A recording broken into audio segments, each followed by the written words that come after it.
Oh, sorry, everyone. Unfortunately, this debate already started 20 minutes ago. I should have been paying more attention to my phone. I can see No Justice is streaming it as well. Whoopsie. Yeah, everyone else at Navarra streaming it as well. It's real cold, you know. Bear with me 1 second. I hope you guys can hear me okay. I was just recording content. I lost track of time. Bear with one moment.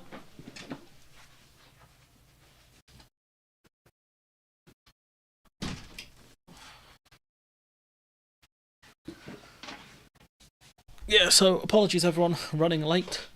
Um, just recording some content for tomorrow and the next few days because I have loads of videos I actually have to get out. Uh, but yeah, no.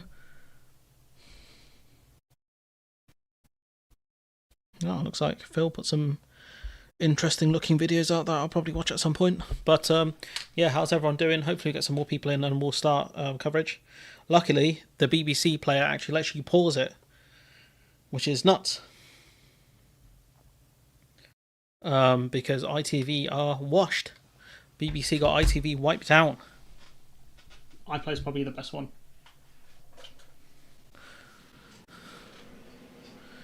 But yeah, no. Hi Ruth. Yeah, I'll just stream in a sec. We'll see if we can get. I'm waiting for people. Probably not worth doing. Is it streaming? Should be live. Yeah. Let's see who's going to be smoking the pack today. Because I can't lie, the Green Party did really well. The Green Party did really well on Question Time yesterday, so it should be interesting to see how things go today. So, what we got for? Yeah, let's start. Let's start. Carla Denyer, co-leader of the Green Party of England. Let me know what the audio mix is like, so I can change it on the fly. Wales, the Liberal Democrats' deputy leader Daisy Cooper, and the Scottish National Party's Westminster leader Stephen Flynn. The BBC iPlayer even has a speed setting, guys. This is goated. Absolutely goated. This, I'm in love. Now, the parties drew lots to decide their Bit position quiet. on stage. This and is the loudest I can make it, I think. Who've been chosen by the pollsters, Savanta. They come from many different Is that better? backgrounds, reflecting voters from across Great Britain. They include supporters of the 7 parties represented here, as well as some undecided voters. They may come to this with strong views, or they may find themselves persuaded by something they hear from the stage. And the questions that you will hear in the next 90 minutes will come from the audience. The time will go fast. We need to make sure all 7 get their say, and there will be times that I move them on or call a halt. Meanwhile, journalists and other representatives of the parties are gathered in our spin room, where there will be reaction to the live debate. And so, to the first of tonight's questions, and it comes from Francis Gottesman. As we celebrate D-Day and remember those like my father and so many others who served this country so well, how will the parties ensure our army is ready and our country is safe from another major conflict? If you want me to boost it a bit more, I can give it a go. Thank you, Mr. Gottesman. And let me turn first to Angela Rayner for Labour. Thank you, Francis, and thank you to all those that have served in our armed forces and continue to do so in what is a very, insecure world at the moment. First of all, Labour's committed to the triple lock on nuclear deterrent, especially in the climate that we're in. You weren't committed a couple of years ago, dog. You voted against it. Which means we will keep our Oh, Lord, have mercy. Sorry, I'm behind everyone, but we move. nuclear deterrent, that we will make sure that the 4 submarines are built in Barrow, and that we will continue with the upgrades. We will have a commitment to the 2.5%. No DUP, no Sinn Féin, no SDLP, who have more outgoing MPs than the Greens and Reform. No Alliance, who have the same number of outgoing MPs than the Greens and Reform. So much for the union of equal. Yeah, true that. Spending of GDP, which obviously is very important. And I think one of the other things that is a real scandal at the moment is our armed forces and the accommodation that they're given. So we will look at that issue as well. We want to make sure that everyone has secure, decent homes in the UK. Daisy Cooper for the Liberal Democrats. Well, the Liberal Democrats are the party of Paddy Ashdown, so it won't surprise you to know that we take defence very seriously. So, You're the party of austerity enablers as well, but we move. first of all, we would maintain the nuclear deterrent that we have. An absolute priority for us is reversing the cuts to our troops of 10,000, which has happened under the Conservatives. Who also was instrumental in cutting troop numbers? Do you guys have any ideas? Can you guys think who that could be? It was the Lib Dems. Stings, doesn't it? Stings, doesn't it? We would increase spending on defence year on year in the next Parliament, with the ambition of reaching 2.5% by the end of the next Parliament. Having decent homes for our veterans and for our armed forces is incredibly important. I'm very proud of the fact that it was a Liberal Democrat amendment that tried to make sure that that every single home met the decent home standard. It was only because this general election was called that particular piece of legislation fell, but it's a priority for us in the next Parliament. Nigel Farage, Reform UK. Well, Francis, you're right to ask the question. We're spending less on defence than we were in the last year of the Labour government. Pro rata, the army has shrunk. It's mad that Rayner didn't bring that up, but Farage did. It's kind of crazy. From 100,000 to 72,000. Recruitment is catastrophic. So rather than having a weird concept of national service where 30,000 youngsters would do a year, we need to recruit 30,000 people into the army full time. And yes, the veterans point's been made already. Respect our veterans, including those with the average age of 100 who were deserted by the Prime Minister in Normandy yesterday, which I think was a complete and utter disgrace and shows us we actually have a very unpatriotic Prime Minister. It was dreadful. But Penny Mordaunt, can you respond to that? Rishi Sunak leaving the D-Day commemorations before the end of the day? What It should be good. happened was completely wrong, and the Prime Minister has rightly apologised for that, apologised to veterans, but also to all of us. Her hair looks really weird. I know it's not really meant to comment on like a lady's appearance, misogyny and all that, but like, yeah, I don't know what's going on. Because he was representing all of it. Maybe some of the ladies in the audience can tell me what's going on with her Barnett. I'm from Portsmouth. I've also been Defence Secretary, and my wish at the end of this week is that all of our veterans feel completely treasured. Well, you had 14 years to make them feel treasured, and I don't think they do, to be honest. The army don't really like you guys that much, and I don't think the veterans do either. And I'm hoping tonight to convince you of some things that are important to them, important to their legacy. And I couldn't do that if I wasn't straight with you on that issue. Would you have left D-Day early? I didn't go to D-Day. I think what happened was very wrong. I think the Prime Minister has apologised for that. But what I also think is important is we honour their legacy. They fought for our freedom. Unless we are spending the right amount on defence, we can't honour that legacy. The baseline for our equipment programme is 2.5%. If you're not committed to spending that over the period it needs to be spent, you are not funding defence. And I have to just... So, which party, guys, honestly, has cut our defence spending? Which party cut it to around 2% of GDP? Which party made us a tier 2 power in the world? Just think about it, guys. Who has done this to us? Who has been in charge for the last 14 years? Can you guess, everyone? Let me know in the comments if you know who are the party who have cut defence spending, etc. Please comment it. Just mention also, the cornerstone of our defence is our nuclear deterrent. And you need more than submarines, sailors and warheads to deliver that. You need credibility. And it's too late for Labour on credibility. You are partially right, Kieran, but Chris Bennett is the one that is fully correct. Angela Rayner voted recently, along with the guy that wants to be your foreign secretary and half the Labour front bench, to end our nuclear deterrent. She did. She can shake her head. She did. If you're doubting that they would use that force, and she might be Prime Minister in 4 or 5 years' time, if you are doubting that she or David Lammy or Keir Starmer would use that, imagine what Putin is thinking. Without credibility, we become a target. If we become a target, you are less safe. It's too late for this generation of Labour politicians. The pointing is a bit aggressive, no? Normally do the thumb pointing, not the finger pointing. It's a bit aggressive. That credibility is shot. Do not vote these people in. Angela Rayner, would you like to respond to that? Penny, you can keep pointing at me, but you're the party that have cut the armed forces, crashed the economy and left us in a real mess. Keir has been absolutely clear. I am absolutely clear. We will keep our nuclear deterrent and we will invest in it into the future. It doesn't matter we what you're prepared to spend. Clear on that. It doesn't so you matter can how tell many lines you want. All right, you know, the host really should have jumped in here. Go and have your photograph taken. If your foe does not believe that you will use these weapons, the deterrent is gone. Well, and that's the position you're in. Let me serious stuff.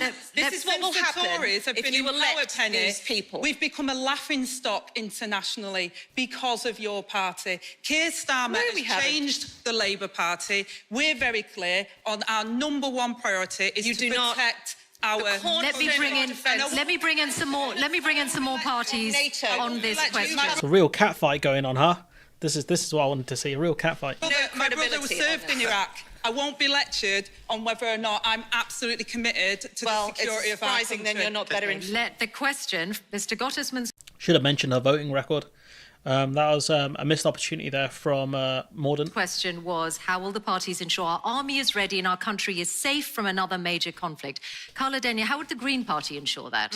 Well, first of all, I want to say we all owe a huge debt to our veterans, those from D-Day and those from conflicts since. And it's a tragedy that so many veterans then often struggle in life. There's high rates of homelessness, and that's something that's a high priority for myself and the Greens to tackle.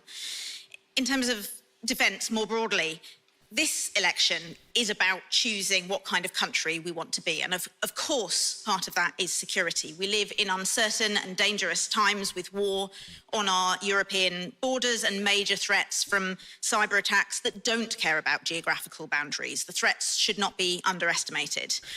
That's a really good answer, especially in the context of the MOD being hacked this year by China. But the biggest threat facing the UK and the world is climate change. And militaries, interestingly, are taking this threat extremely seriously. So in answer to the question, how would you ensure our army is ready, do you not want to see the size of the army grow, and you do not want to see defence spending go up to 2.5% of GDP? Well, let's look for a moment at why we're talking about that number. As members of NATO, we are rightly asked to contribute a fair amount towards the defence budget. That's totally fair enough for NATO to ask for that, but the UK is already contributing the 2% that NATO asks. That doesn't mean, however, that we couldn't be spending that money more effectively. And as Greens, we're clear that investing in tackling climate threats, the biggest threat facing humanity, as militaries all over the world are already doing, because they recognise that if not tackled adequately, it will increase conflicts over water, for example, increase famine, and create millions of refugees. Let me turn then to Stephen Flynn of the SNP. I guess she's trying to argue that the best way to strengthen the military is to avoid conflicts.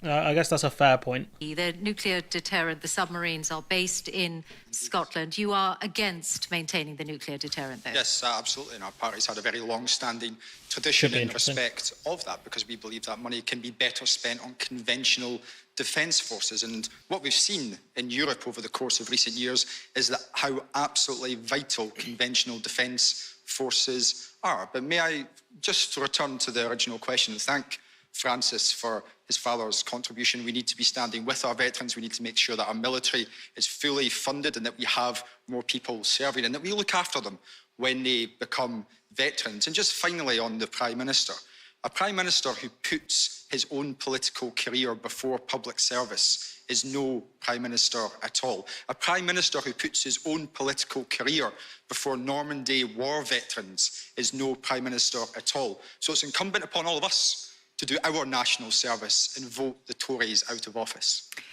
There's a really weird audio hiss, I think, coming from Stephen Flynn's mic, and I don't know who the hell set that up. Pureworth of Plaid Cymru.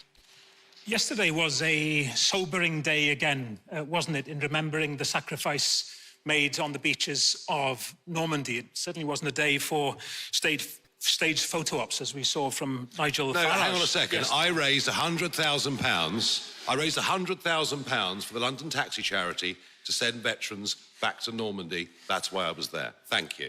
And it certainly wasn't a day for a Prime Minister to decide, as Stephen said, that his priority should be to fight for his own political future.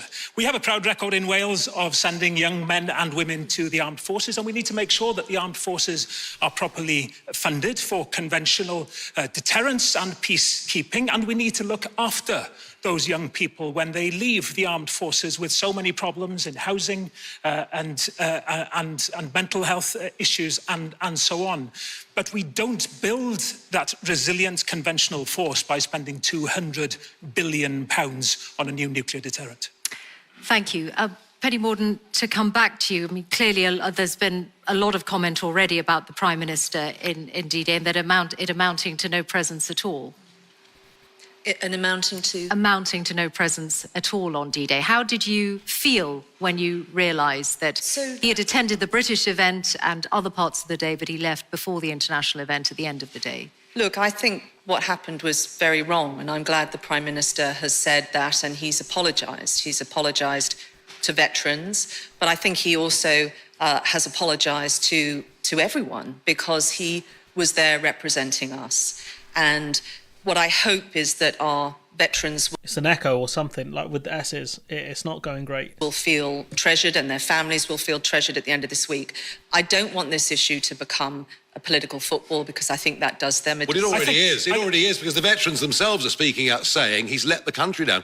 And to say that it's a mistake, if his instinct was the same as the British people, he would never have contemplated for a moment not being there for the big international ceremony. I can't lie, guys. Farage is actually cooking right now. I hate to say it, but he's at the moment he's up. He's cooked the Tory party. He managed to deflect that point. The what do you call it made it. The Plaid Cymru guy made, and yeah, he's absolutely cooking right now. Shows how disconnected he is with the people of this country.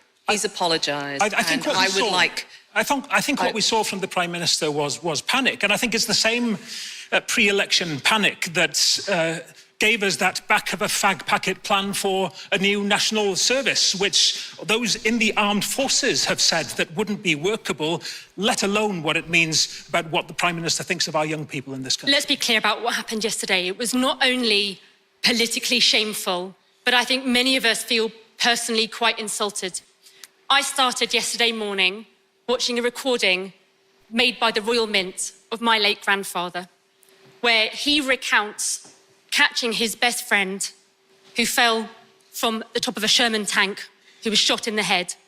And as he waded through the water, he recounted in his words, men blown to pieces, hands, legs, and heads. Okay. If he had been there yesterday and seen the Prime Minister walk away from him, I would have found that completely, as I do now, find it completely and utterly unforgivable. Look, guys, I'm not one of those super flag shaggy patriotic people, right? But I've done a video on it, and I'm mad as hell about it as well. I'll be honest. And you'll see that if you see my video, it'll come out tomorrow. I'm mad as hell as well because the level of disrespect shown to D-Day veterans is shocking. Thank you very much for the responses. That was our first question. Let us turn now to our second, and it comes from That did not go well for the Conservatives. That did, honestly. Penny Mordaunt got smoked by every person on that stage apart from Rayner. Honestly, the whole crew were like, no, F you specifically. Shani Rudra. So I'm about to start studying medicine at the University of Manchester.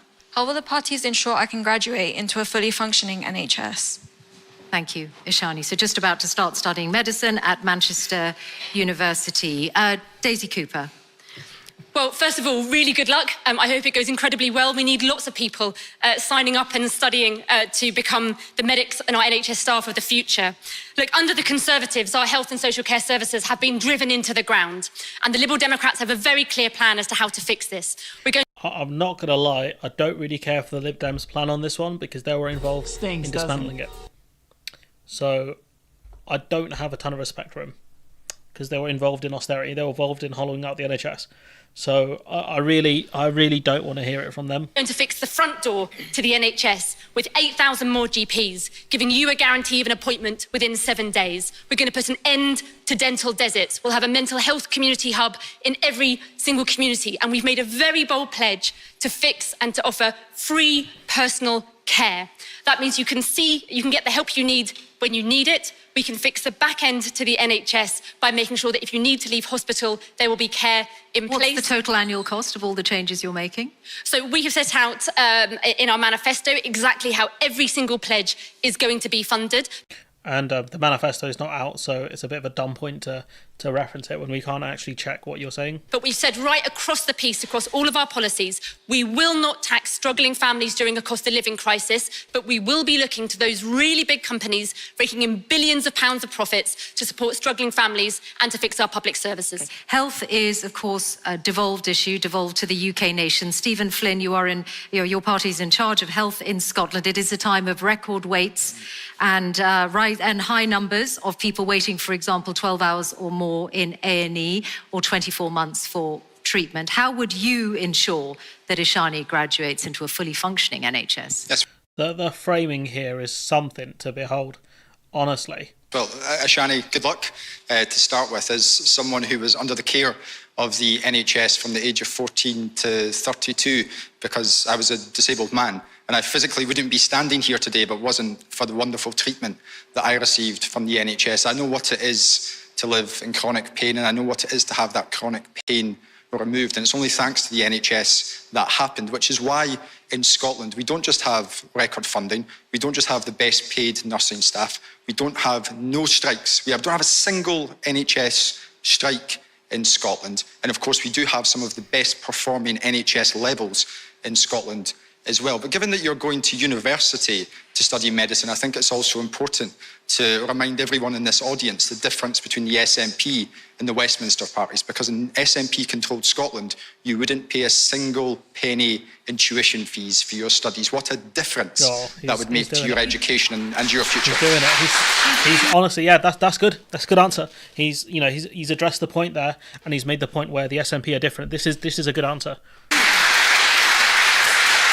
You do accept that you have record waits for treatment at the moment, and that there are very high numbers of people waiting 24 months or waiting sometimes as long as 24 hours in it. And she's comparing that to the SNP record rather than looking at it across the union. I wonder why she'd be doing that. And indeed, nobody would seek to dismiss the challenges which exist in our NHS right across these aisles, primarily driven through two issues. One, the backlog from COVID, but secondly, the austerity agenda, which is impacting us from Westminster and has done over the course of the last 14 years. And there's £18 billion of cuts coming down the line, agreed to by Angela Rayner and Penny Mordaunt. The Tories and the Labour both know that they're going to cut public sector investment to come, and that's going to have dramatic consequences on the NHS in the devolved nations, because as Wes Streeting himself said, when it comes to NHS waiting times, all roads lead back to Westminster. It's why the cuts that are coming down the line aren't acceptable, and it's why the Labour Party need to change their stance. Angela Rayner? Oof, he's done it again, guys. I don't know how many times I can play this little clip here, but he's done it again. She's doubled the figures. Is she not? Is Michel Hussein not got the correct figures? You got to be joking. Cuts coming down the line? Well, that's not true, because we've said that we'd end the non-dom loophole. Are you disagreeing with the IFS, Angela? We would end the non-dom loophole so that we can bring that money in and have 40,000 new appointments every week. But you're familiar with what Stephen is referring to. The IFS saying that both of your parties are not being honest because of the promises that you've made to bring debt down. We're going to invest more in the NHS. And then, Ashani, thank you for studying in Manchester. I'm biased, but I'd say it's the greatest city. But I do think that there is an issue that since the Tories took power, I was a home care worker, and I don't think she's going to address Flynn's point, guys. And I represented public sector workers across the Northwest and nationally, and the decimation of the social care services and the infrastructure around community services has actually not only left us without that community care, but it costs more in the NHS. Far too many people, especially our older generation, we've just been talking about D-Day and our veterans, they're on trolleys for hours on end not getting the care they need, but it costs more money to do that, so we would put home care services. This is Kieran, yeah? This is what happens when you don't have good policies and don't have answers. You look like a clown. This is what happened to Starmer the other day when he debated Sunak, and in my opinion lost, especially on the NHS point. He fumbled. Somehow he fumbled that. I think the SNP should just start... Yeah, apparently it's against their constitution, Rowan, and you would know that better than me, but I agree with that. In. It costs less to do that, and we would have 40,000 new appointments. She went from a 12-hour wait to 24. Yeah, they only mentioned... Yeah, okay, that's fair. every week in the NHS by making sure we close that non-dom tax loophole for the super rich. The non-dom is not going to close the £18 billion fiscal gap which the Institute for Fiscal Studies says exists. There is a conspiracy of silence between the Labour Party and the Conservative Party in relation to this. You need to explain to the public how you are going to close that gap without making NHS services worse. We have been very clear that we're going to look at efficiencies as well, so we can have technologies. £18 billion of efficiencies. You know, the NHS, there are problems with the way they do admin and things like that. I'm not going to disagree with that, and there are ways to make it more efficient. But that requires a lot of money for modernisation. I mean, they're still running like Windows XP in some hospitals. Like, what's up with that? Technologies that will come in, we all know that would help. We've said about closing the non-dom tax loophole, which would give us more appointments, whether that's through dentistry, GP, and with hospital appointments. We have the record number of waiting lists in the country now, and all roads lead to the Tories and what they've done to our public services. And how is your fiscal plan different? Let's get Penny Mordaunt to respond to that. Oh my God, guys, that's Flynn. This is why out of all of the people in Parliament, he's probably the most interesting dude. He's probably not interesting dude, interesting person, because he knows how to ask questions. He knows how to ask questions. And this is why when I covered PMQs, his is the questions I would be the most interested in, because you know he's got something ready. And that was it. He said to us straight up, how are you going to plug the gap? Because they've taught, you know, the Tories, there was one Tory MP the other day, he was asked about it by Ben Kentish, I think it was, and he said, look, there's going to be more cuts, a 13% cut to public spending. And that's going to come in a couple of years, that they're talking about that.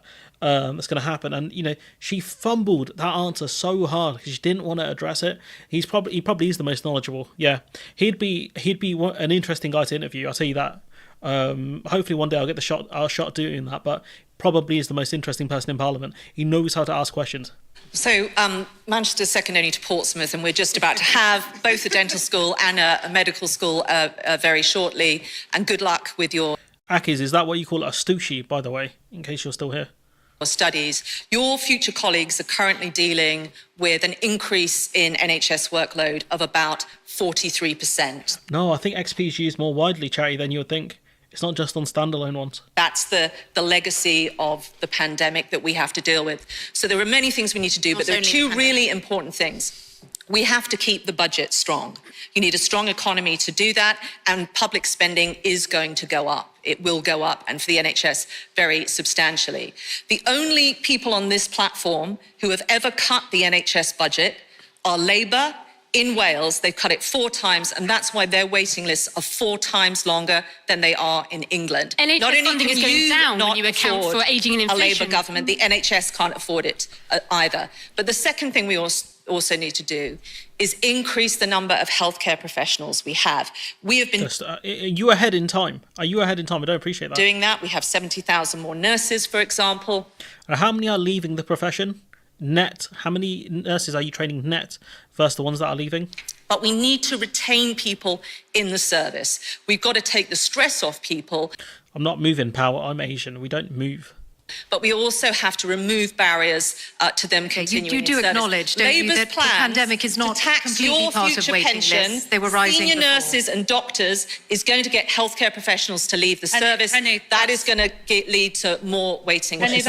Retain people in the service. We've got to take the stress off people, but we also have to remove barriers to them continuing You do in service. acknowledge, don't you, that the pandemic is not completely part of waiting lists. They were rising senior before. nurses and doctors is going to get healthcare professionals. What's this about Labour's plan to tax pensions? What's she talking about? To leave the service, that is going to lead to more waiting lists. That's rubbish. And you've just said that we need a strong economy. You backed Liz Truss and crashed our economy. You made people like me redundant when we were in the home care service.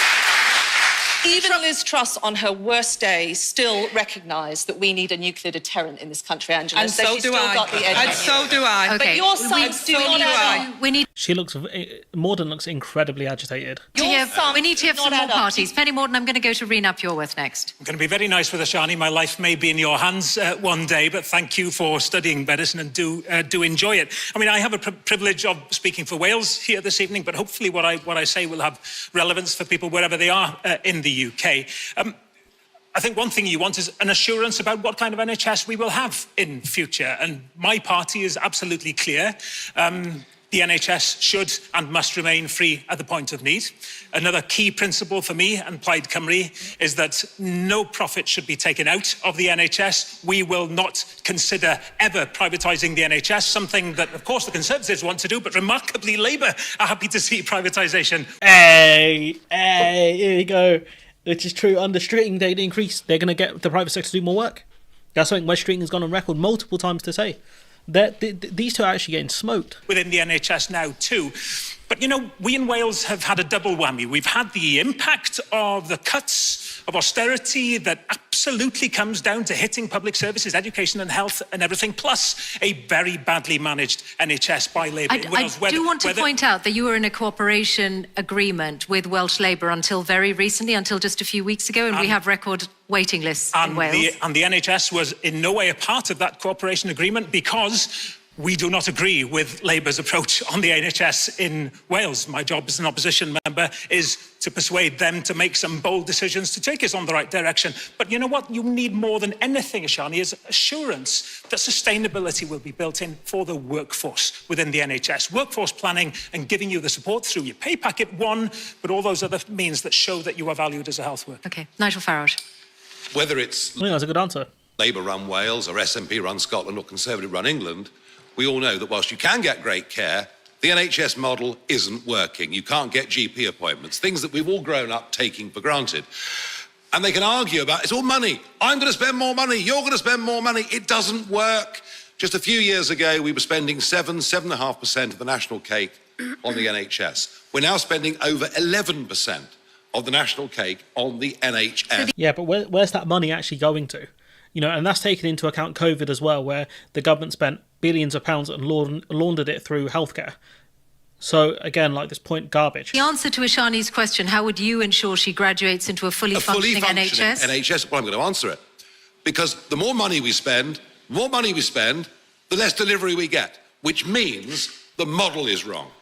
The model... That's not even true, though. How the more money you spend, the less delivery you get. That doesn't even make sense. ...through which we fund health is wrong. So this is Nigel telling us he doesn't believe in the NHS. This is what he's doing. He's telling the public he does not believe in the NHS. No, I'm telling you, you want to privatise it. That is what you want to do. And you in Scotland, of all places, I mean, look, the NHS is very badly run. Let's change the funding model. Would you like more private? You'd like more private healthcare? No, let's change the model. Now, the NHS, it isn't funded through national insurance. That's a nonsense. It goes into the pot. There are countries right next door to us. There's one country, France, that has a very, very different way of funding the NHS. It's rather like those that can afford, through their taxes, pay into an insurance scheme. Those that can't afford it don't pay in, so it's for the mutual benefit of everybody, and it's managed as if it was a private company, and their returns on stroke, heart and cancer are better than ours for exactly the same. Do you know what's nuts, yeah? 2010, the NHS had the highest satisfaction rates. Out of the score they did on different healthcare systems, the NHS was one across most of the categories. So the question is, what's happened since 2010 to cause this? Sum of money. The King's Foundation. We get a fully functioning NHS. The King's Foundation. If we spend our money... Just fucking interrupt him, bro. A respectable... properly, and we're not spending our money Just interrupt properly, him. and that's the point. Daisy, you'll have to make it very brief because I need to get to Carla Denny. The Health Foundation and the King's Fund have done an analysis of different funding models. They don't materially make a difference to people's health outcomes. What makes a big difference, most of all, is the amount of money you put into your health service. And the Green Party. And independent experts say. It works. Let's learn from it. I'd like to hear from Carla Denny on this. And the Green Party, the party that's ready to be honest about the need for investment. Because, Ishani, you're quite right to ask the question, and thank you for stepping into this important vocation. The NHS has been chronically underfunded for decades. It's on its knees. This cannot be allowed to continue. Most of us agree about that. But the answer is not, as the Conservatives and, surprisingly, Labour think, to invite big multinational companies further into our National Health Service. The answer is investment and protecting our NHS. And the money comes from? Well, we announced our health and social care policy just yesterday. Nah, Rowan, that's probably the best comment of the day. Can I pin this? Oh, I'm so annoyed if I can't pin it. That's comment of the day there from Rowan. How can France have a great healthcare service without sovereignty? Oh, the stupid things in the way. I'll try and pin it in a bit. And that included a £30 billion increase in funding for our health services, 20 billion on social care, and it's really important that we understand how closely those are linked, because if we have better social care, it takes the pressure off the NHS, and a one-off some very detailed notes there. £20 billion capital investment. These are large sums. They come from where? They come from reforming the tax system, because currently the UK tax system is unbelievably unfair. It puts more onus on lower income working people to contribute to the Treasury than it does towards the super rich, the millionaires, the multimillionaires and the billionaires. And so the Greens would make some adjustments to that system so that those with the broadest shoulders who can most easily afford to pay quite a modest amount, and that will provide plenty of funding for decent investment in public services that benefit all of us. And this is what Labour should have gone with, but they fumbled it. Thank you, Carla Denia, and thank you all. On to our next question, and this one comes from Lorenzo Barba. Where I live in Essex, I'm struggling to find a house. I've noticed the roads are busier, and it's almost impossible to get a doctor's appointment. I think immigration is partly to blame. Good Lord, we're walking into hell again, guys. What are the parties going to do about immigration? My man with the most English-sounding name here, Lorenzo, real mad at immigration. Thank you very much, Lorenzo, for that. And I'm going to turn first to Stephen Flynn. So I accept the premise of what you're saying in respect of your area. I'm afraid I don't know it very well, but let me say a few home truths, particularly to some members of this panel. Migration is absolutely essential to our public services, it's absolutely essential to our businesses, and it's absolutely essential to our economic growth. And what we need to do is end the demonisation of migration. In Scotland, we have a declining working age population despite a net number of people moving from the rest of the UK to Scotland. We need migrants, and this race to the bottom on migration, driven by Nigel Farage, followed by the Conservative Party, and hotly chased by the Labour Party, does not serve Scotland's interests. It's triple kill right there. Bam, bam, bam, bam. All three. And it does not serve your interests either. So rise up against it. Do as Keir Starmer did in 2020 and talk about the benefits of migration, its importance to our fundamental aspects of life. To be clear, any voter in Scotland who wants lower immigration should vote for other parties. I think any voter in Scotland who wants to impact our economy, impact our NHS, should vote for the parties who want to cut migration, which is the Labour Party, the Conservative Party and Nigel Farage. And this is a consequence of us being led down the garden path by the right wing in British politics for far too long. We need to stand against it. We need to promote our economy, promote our public services, and to do so by promoting migration. I think he didn't really answer the question there, in all honesty. I think he should have mentioned that we need to go on a house building programme, and that's what would resolve the issue. Improve public transport, that way you'd have less cars, etc. But I can see why he went for that point. It's fair, because again, his interests aren't in helping England, it's obviously to help Scotland, and I don't blame him for that. Nigel Farage. I'm on a platform tonight with 6 other people whose parties have been wholly unconcerned with the issue of immigration. They think that to even question it somehow makes... Nigel's excited now. You can see he's energised. You know, they're talking about immigration. He loves it. He loves talking about it. Makes you a bad person. Let's get back to Lorenzo's question. Let's deal with some logic, shall we? From the end of the 1940s... That'll be a novelty for you. ...until Mr Blair got to power...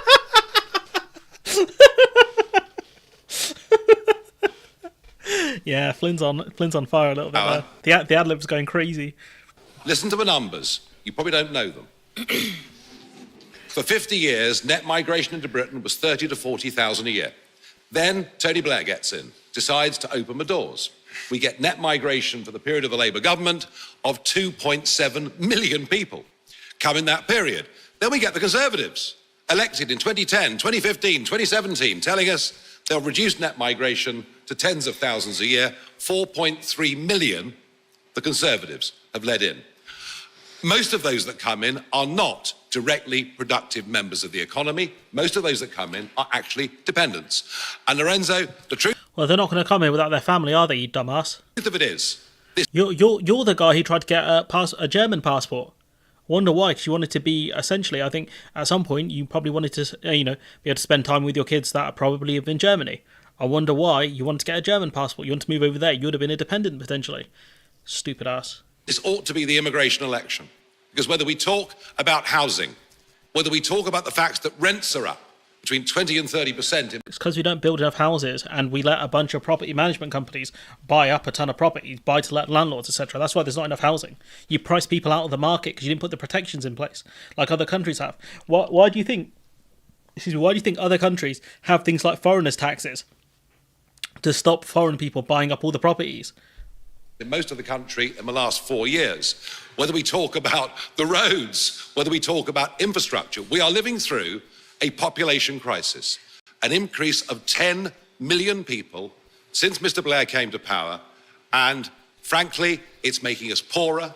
It is diminishing our quality of life. It's not making us poorer. They're literally adding to the economy so businesses can expand.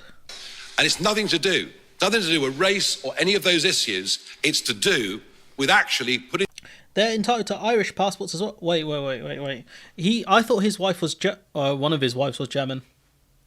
The interests of our communities first. We need to get net migration. And that means, by the way, people come and people go. We need to get net migration down to an even figure for the next few years. And maybe then we can hope to catch up. Well, how are you going to build the houses that you need in order to solve the housing crisis? Because we don't have the expertise in this country. What are you going to do about that, Nigel? With housing, with health, and many of those things. Most of those coming to the UK today are on work visas or are international students. About 50% of those that come are dependents. Whether they're coming with work But the rules visas, are changing. family, The rules are changing. family reunions. We've even had under the Conservatives students coming and bringing their mum. The whole thing's been unbelievable. Don't buy this. But again, what do you think they're going to do? Just leave their kids, their parents behind? Are you stupid? Honestly, there's a reason why they're dependent on them. And if you don't allow dependents in, they'll go to other countries. They'll go study elsewhere. They'll go add to other countries' economies. You absolute clown. I just want to say, guys, before I lose my mind here, super chats are available for anyone who wants them. Channel memberships as well be greatly appreciated, as we collectively have to go through the minefield that's going to be Nigel Farage interrupting constantly and incessantly. Unbelievable. Stephen Flynn, you've had a say on this. Can I turn to Renat Butterworth, please? Nigel Farage wants to make this an immigration election for his own self-interest. Let's change the tone. Let's change the tone of the debate on immigration. Too much of it is framed around, frankly, the bigotry of people like Nigel Farage. Please. Is that the best you can do? Penny Mordaunt can't stand up to Nigel Farage because she wants her party to be like Nigel Farage. They're the opposite. Angela Rayner can't stand up to Nigel Farage because of the shift in her party to the right. Plaid Cymru will stand up to Nigel Farage. Open doors, everyone come. Literally a straw man. Beautiful straw man there, Nigel. Of course we need rules. Come. Of course we need Benefits rules. for everybody. Lovely. Of course we need rules on borders. Wales controlled its own borders during COVID. That's what countries do. But we need those around proper processing of asylum applications. We need to stop the vile and expensive Rwanda flights. We need safe passage. Please big up my boy Rowan on the Articon membership. Shouts out to you, Rowan. To this country, and we need to realise that we need immigration for the interests of our health system, our care system, and our economy. Penny Mordaunt, do you... Thank you, I appreciate it. Respond to Nigel Farage's charge of broken promises from your party on immigration. Well, look, this might be an immigration election, but it is definitely going to allow it to be an immigration election. Be a cost of living election. And one thing that we can do to help the gentleman who asked the question is about ensuring that you keep more of your money. We will cut your taxes. Labour will put your taxes up. You've literally raised taxes 26 times, but okay. Was that the question? If you having more agency, being able to get onto the property ladder, that is Penny Mordaunt, I am going to remind you of the question. Election. Lorenzo's question. Just with regard the problems that he set out. He said, I think immigration is partly to blame. Appreciate it, Rowan. What are the parties going to do about immigration? So immigration is too high. And what we need to do is have a balance between some of the issues that have been raised already. The best way to do this is to get Parliament, your Parliament, elected by you, to have an annual cap. What that will do is... You've literally been in charge for 14 years. If this was such an issue, you should have dealt with it by now. If you think an annual cap is the solution, you should have done that. Take into account the economic needs, the needs of the workforce, but also the pressures that immigration puts on communities, as the question made very clear. That will be informed by experts, but it will be Parliament that decides. And because the numbers are too high, over the next few years, you can see it will come down. That is a clear plan, a clear guarantee. We've already ended free movement. We've done many things. That is the logical next step. You've ended free movement. Net immigration is higher than when we were a member of the EU. Figure that one out. That's what you get with us. Unlike Labour, who have no plan, they have no target, they have no clue. You have no target. You've literally said we need to come up with an annual cap. You have no target. They haven't done any of the work on the workforce. They've had 14 years to work this out. They have nothing to... I love the way they flip it on Labour. You've had 14 years to work this out when they've been the ones in power. Honestly, it's crazy. ...to offer you controlled numbers and a cap under us, or uncontrolled... You literally have not controlled numbers and no cap. Well, I guess you are capping right now. But that's the point. This is a blatant lies. Immigration under the Labour Party. How have you got And let's let Angela Rayner respond to that charge of having no Nigel, shut up, blood. She don't want to hear from you. plan. Your party's only said that there'll be a significant cut, but there are no numbers, no time frame attached to that. I mean, I love the spin on that. 14 years and you failed, trebled net migration figures. But what I would say to Lorenzo is that the problems with housing, the roads and GPs and non-public services is decimation that the Yeah, the 5-star hotel is true. Tories have done to our public services. Your leader campaigned for free movement. Keir Starmer has spent most of his life campaigning for free movement. These guys are not going to control immigration. And we've said that the Rwanda scheme, look, yesterday, 300 people... We're talking about immigration and you're conflating it with asylum seekers. I've done about one was a 6-month-old baby. They could have died going over the crossing. We've said we need a new border command. We would scrap the Rwanda scheme, which would have They're conflating immigration with asylum seekers again. It's going to drive you nuts. been 300 for the whole year, Those by the way. Yeah, debate bingo card would be good. Those numbers are small. They're small compared to legal migration We numbers. would scrap the Rwanda scheme. We would put that money into a border force command, which will be able to smash the gangs, because we need to do that. And 14 years of the Conservatives, they're relying on overseas to fill our skills shortages because we haven't got an industrial and skills strategy. Labour will put one in place so that we can fill the gaps and make sure that we have people... They did say F business. So a decent answer from Rayner. ...in those jobs. People come to this country and they're propping up many of our services because we haven't trained the people to do that. But This is how Liberal plans. The tragedy of this is that Labour wants more and more to talk the language of the Conservatives and, dare I say, Nigel Farage. Keir Starmer said the other day that, Rishi Sunak was the most liberal Prime Minister when it comes to immigration. They can talk our language all they like. I'd like to hear now from Carla Denyer and from Daisy Cooper. So, It's getting touchy. It's getting a bit touchy, isn't it? Lorenzo, your question started by talking about houses, roads and GPs.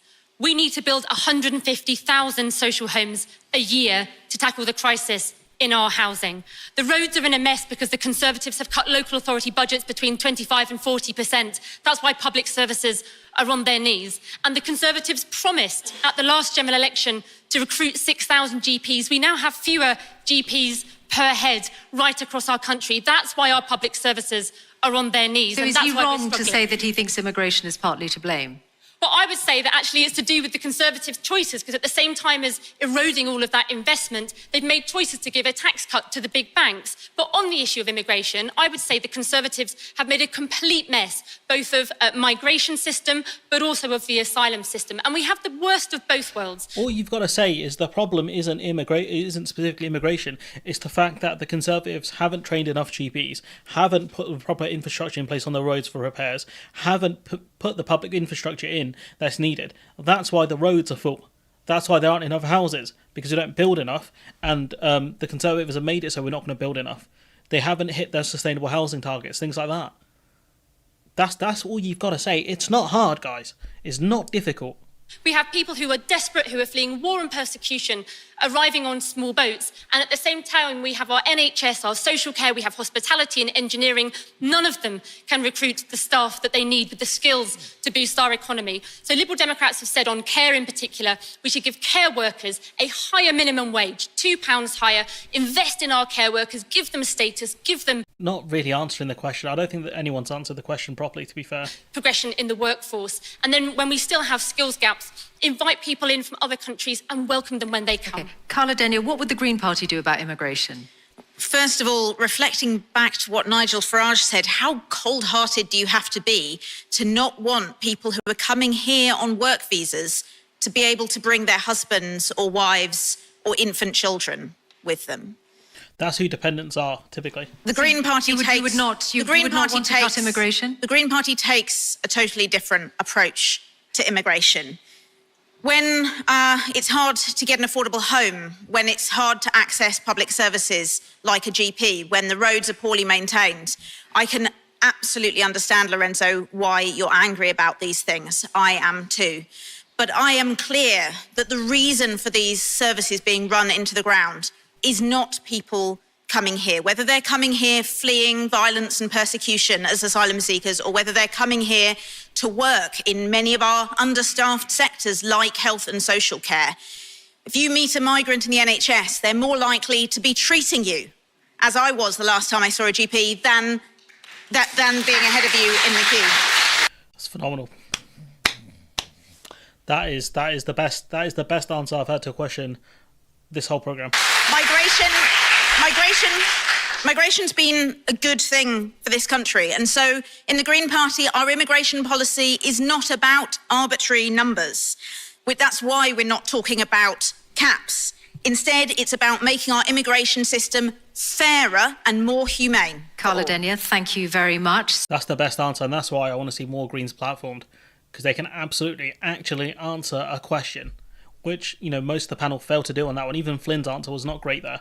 So we still have quite a few more questions to come. Meanwhile, I want to mention that online... Don't care. What we earn goes on gas, electricity, mortgage and food. We are working to survive, not live. This isn't sustainable. Who will change things for working people?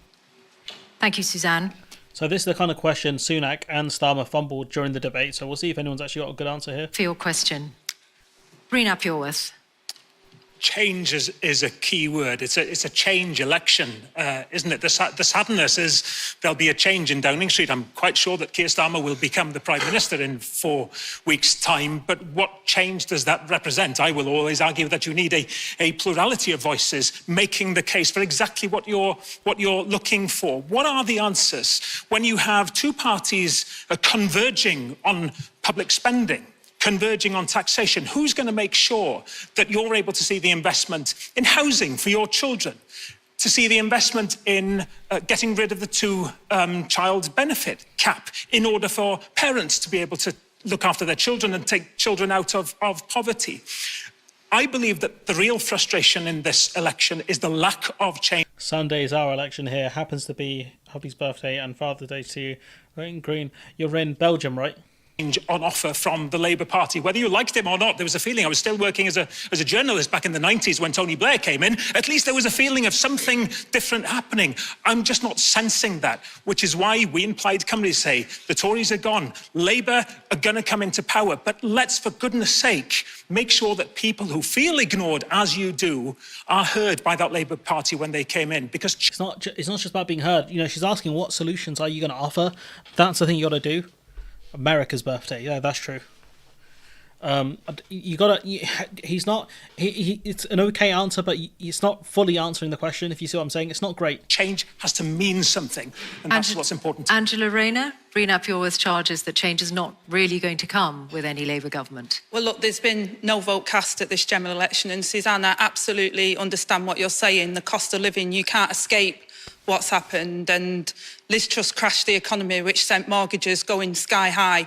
We've been at the mercy of the global energy prices, and therefore energy prices. She's going to mention GB Energy, isn't she? Have gone significantly high for people, and also food prices. So Labour's first plan and priority is to secure the economy. We will never go fast and loose with public finances because it's working people who are paying the price for that. And Great British Energy, which is putting a windfall tax on the big oil and gas companies, which will allow us to set up the publicly owned energy company, which will give taxpayers. Is it an energy company or is it an investment vehicle? Because Starmer said the other day it was an investment vehicle, and in another debate he said it was an energy company. So can you please make up your minds so we actually know what the hell you guys are doing? Pay his money back, bring down bills and make... How is it going to bring down bills? Please tell us. The only thing I can think of is they'll sell energy back to the grid. But I don't know how that inherently lowers prices. Us secure for our energy needs for the future and create thousands of jobs here in the UK. That is real change. That's how we'll deliver an economy that works for work. It's 100% an investment vehicle, will not sell to consumers, will funnel money into private projects. The GB Energy thing could have been really good as well. That's what pisses me off. It could have been really good, but it's completely washed. Working people, and the Tories should never be allowed to forget that the reason they're in the cost of living Raina's pointing back now, great. crisis now is because they crashed the economy and went fast and loose with the public finances. Penny Mordaunt. So this is what I mean. This is what I mean when I say this election is about Corporate socialism is the worst kind of socialism. About the cost of living. And what you have been going through and many other people have been going through, it's exhausting. And we need to... What would you know about poverty, Mordaunt? To bring it to an end. We have supported people through some very difficult times. That has been expensive. But we are now in the recovery. The economy is doing much better. We're Is it though? We were just in technical recession. Is it doing much better? Outperforming America on growth. We're outperforming Europe on inflation. I don't remember when America was in technical recession recently. Do you guys? Does anyone? Rowan? You are a resident Yank. Was America in technical recession recently?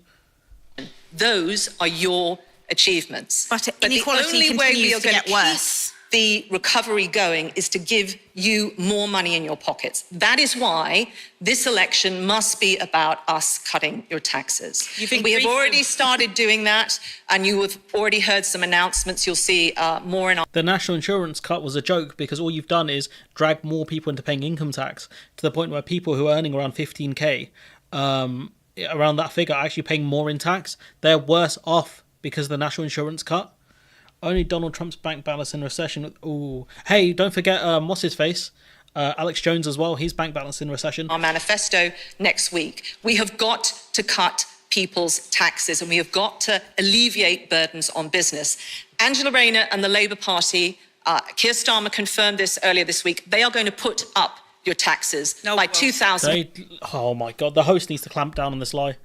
If you know, this annoyed me about the last set of debates. If the host does not clamp down on this lie, once again, broadcast media fumbled. That's a lie. Once again, broadcast media failed. By £2,000 per working household. Penny, your government have raised taxes to the record level in 70 years. Okay, Akis, is this a stooshy? Is this a stooshy? And we've hated putting taxes up.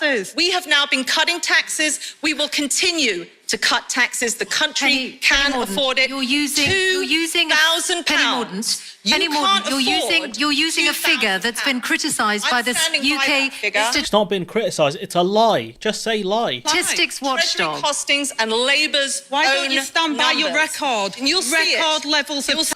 Blood, Rainer, just tell her it's a lie, fam. Oh my days. You know, when I start using certain words, you know I'm annoyed. Just say it's a lie and say the Treasury Permanent Secretary literally said it's a lie. That's all you have to say. Taxes on working people, 26 separate tax hikes in the last Parliament. About 12 new taxes that Labour are going to bring in. Absolute rubbish. We've absolutely guaranteed we will not raise taxes for working people in this country. How are you going to close that gap? £2,000 per working household. I'm going Which policies are you going to take out of your manifesto? We've been clear how we would pay for our manifesto. No, you haven't. Okay, it's time to hear from the other. Rainer, it's a lie. Just say it's a lie. God, why is it so hard for Labour just to say the 2K tax raise thing? It's a lie. God damn, these are some of the worst debaters in the history of the game. Honestly, the worst campaign team I've ever seen, Rishi Sunak. The worst that seemingly, in debates seems to be the Labour front bench. Embarrassing. Honestly, just wow. I thought Rayner was meant to be like good at this shit. Honestly. Angela Rayner, it's time to hear from the others. Carla Denia. Well, that was terribly dignified, wasn't it? Oof, I won't say it again. I've not seen much from Carla Denia, but I'll tell you what, every time, the last 2 days I've seen her, I've been very impressed. The fact that her fade is fresher than mine is also very annoying, but she's really good. That's a Nick Clegg moment for you there, when Nick Clegg said something on the lines of these two argue like my kids or something like that. That's a Nick Clegg moment. Returning to the question, you don't have to be an economist to see that our economy is not working for the majority of people. Penny is talking about a cost of living crisis, and yes, of course, that's what it is, but you might more accurately describe it as an inequality crisis, because actually some people in this country have been doing very, very well. Some people got substantially wealthier during the pandemic while many of the rest of us struggled. It doesn't have to be like this. We could have well-paid jobs, secure jobs, and a welfare system that really acts as the safety net we need to catch people when they fall. A green economy would create jobs, well-paid jobs distributed all over the country, for example, on a nationwide home insulation programme, which would bring down everyone's bills, help with the cost of living in the here and now, give us warmer, more comfortable homes, create hundreds of thousands of green jobs, and support local businesses. And the Greens would provide a real safety net, starting with a £15 minimum wage for all ages, removing the ageist cap on young working adults, an immediate uplift to universal credit, and... She let Mordaunt speak for ages, and then the Green candidate, she's like, oh yeah, your minute's up, pal. My final point, removing the cruel two-child benefit cap that both the Conservatives and Labour's party support, even though it holds 250,000 children down in poverty. Thank you, Carla Denia. Nigel Farage. The Greens are winning this one, hands down. Honestly, this is phenomenal. I have to say, I think a lot of working people like you feel quite resentful. The harder you work, the more taxes you pay, the less disposable income you have, and yet there are increasingly people opting just not to work, and that number has rocketed over the course. Let's go. He's demonised migrants. He's demonised asylum seekers. Now he's gonna attack people with disabilities and other problems so they can't work. He's about to go for it. Last few years, so I understand how you feel.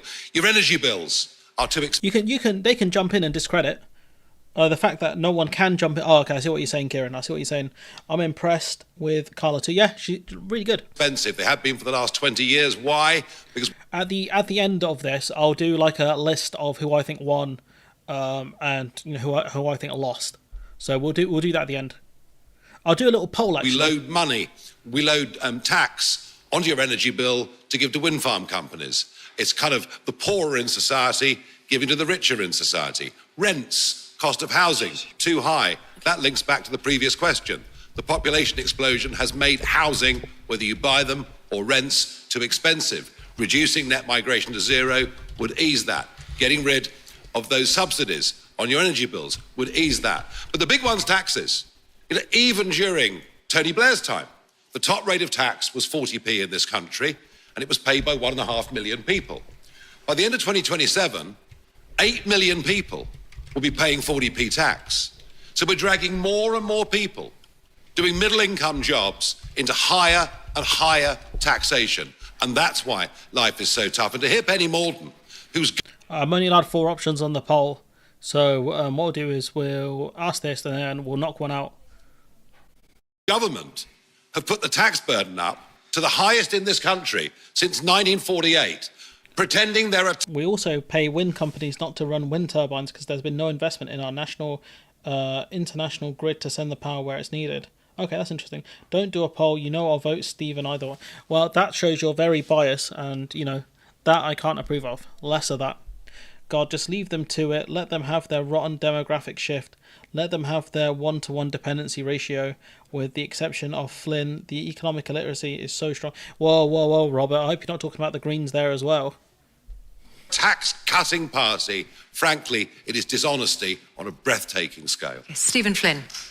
Look, I'm incredibly sorry to hear about the challenges that you faced, and it's the same for millions of people right across these aisles, and it's simply not good enough. We know the damage that the Tories have caused to the economy as a result of Liz Truss's mini-budget, but I'm afraid the challenges facing the economy are much deeper than that. Firstly, there's austerity. 14 years of austerity, and I must re-emphasise the fact that there's £18 billion worth of cuts baked in, which neither the Labour Party nor the Conservative Party are being honest about. Instead, this is the first time I've actually seen someone push this point. And this is something I think a lot of people don't know. I didn't hear about it until very recently, about this coming down the pipeline. They're having the worst of Westminster argument between them tonight instead of being honest with you about the fiscal outlook going forward. But there's also a conspiracy of silence on one other issue, and that's Brexit. Because Brexit has impacted the economy more than the COVID pandemic. It has put your food bills up completely unnecessarily. It has been an Oh no, Nigel looks mad. Mitigated disaster. I'm in the Midlands, Rowan, so you're going to have to go pretty far south to get me. For the economy. And that is why at this election you need to ignore the snake oil salesman who delivered Brexit, and you need to challenge the Labour Party and the Conservative Party about why they aren't seeking to rejoin the single. I need Flynn to ask for me specifically, and then I'll go. If he says I want Big Maj Studios in Scotland, I'll look at going. Market, why they aren't seeking to double down on making sure that we return to freedom of movement, and why we aren't investing in our renewables future. And our exports are at a record high. Penny, you know for a fact that Brexit has wiped £40 billion worth of tax receipts out of the UK economy. You did that because you were terrified of Nigel Farage. The worrying thing for me, though, is it's not Nigel. It's the silence of the Labour Party when it comes to the damage of Brexit. Silence on £18 billion of cuts, silence on Brexit. The public deserve better, and the SNP will provide it. Daisy Cooper, earlier Stephen Flynn sad no one applauded that, because that was a good one. Mentioned the austerity years. Your party was alongside the Conservatives in the first part of that. Well, Liberal Democrats. That's a good point. Fought the Conservatives every single day in coalition, and we. You literally did the bedroom tax in exchange for the 5p bag cost. So I don't want to hear it. Just have to look at the damage that the Conservatives have done on their own since 2015. Not only has there been Brexit, but there has been. This awful mini budget. And to go back to Suzanne's question, I speak to hundreds of people in your situation, people who play by the rules, people who work hard, people who pay their taxes, and they've almost got nothing to show for it. And on top of that, when they go to use their public services, everything feels broken. Nothing works. So how are you going to resolve it? There's a reason why the Liberal Democrats were the first party to call for a windfall tax on the big oil and gas companies, because we saw the raw injustice of these big companies raking in billions of pounds of profits when ordinary folk couldn't afford to pay their energy bills. That is one example of how we will tax fairly in this country. We will need to move on now to our next question. Thank you all for your responses to that one. And our next question comes from Linda Myers. Good evening. Why is it when parties want your vote, they promise things, but when they're elected, nothing gets done? Welcome to Politics 101, Population Youth.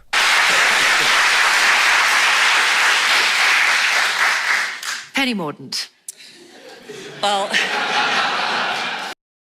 Nah, she didn't even get a chance to answer. The audience already cooked her. I mean, that it shows you what the audience think of the Conservative Party, to be honest. This is why the Prime Minister made the very clear pledges that he did, and you can measure the progress being made against them. Did he stop the boats? Did he cut the NHS waiting list? No. We are making progress in this country. We have been through some very hard times, but the recovery is there. What we must ensure is that that is not choked off, and we must ensure that your taxes are being lowered. That is the pledge that we make to you. And that is what we have been doing with national insurance cuts that we have seen this year. And you guys are mad it didn't make a dent in the polls, because Excuse me again. You've just pushed people into more fiscal drag. That is what you need. It's not just your taxes that I'm worried about. I'm worried about my constituents being able to afford a Labour government. Angela mentioned GB energy. Do you know what the GB stands for? It stands for giant bills. And more bills are coming with net. That was awful. GB stands for giant bills. Giant bills energy. That is one of the worst. She needs a better ghostwriter. That was terrible. I'll be honest. The only progress I can is progress of prices in the supermarket. True that. That was terrible. The net zero plans that Labour have. That is the most important thing, because everything depends on you having that disposable income. And do you want to hear a fun fact? In this parliament, it's the first parliament where disposable income has actually gone down versus the previous parliament. That is why tax is at the heart of this. The pledges that we are making to you on cutting your taxes, and what Labour will not. Someone needs to say highest taxes since World War II, please. Someone say it. Tell you about the taxes they are going to be putting up. But personal taxes, Penny Mordaunt, are still rising. Overall, they are still rising due to the freezing of income tax thresholds that you've brought in. Look, we have had some very difficult times. We have had to spend a lot of money. Yeah, Robert Law, the Greens are real good. Honestly, respect them. On things I respect them, sorry, not saying respect them, I'm saying I respect them. Because they push good policies. You know, this is a very different Green Party to the characterisation of all they care about is green policies. They're using kind of those green policies as a bedrock for other things. But again, like they have some good things there. It's like furlough. That was the right thing to do, to keep jobs and livelihoods going, not just hand out welfare payments. The pandemic has been expensive, and we've also... I mean, what's the real difference between furlough and welfare payments? You paid people to stay home. Had terrible global shocks. We've had to step in and pay people's energy bills. But we are coming through that, thanks to your efforts. What you need now is disposable income in your pockets. What we need to do now is dispose of the Conservative Party and get someone else in. You need taxes to be cut. We have announced already we're making cuts. They have, yeah. The Scottish Greens have kind of fumbled a little bit.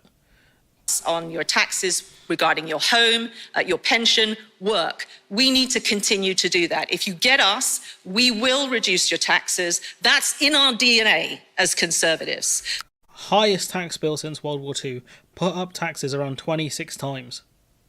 That's not what is in Labour's DNA. They always put up taxes. They're going to put yours up by £2,000. They're going to increase your... Can someone please, just refute this point? It's not hard, guys. It's not hard.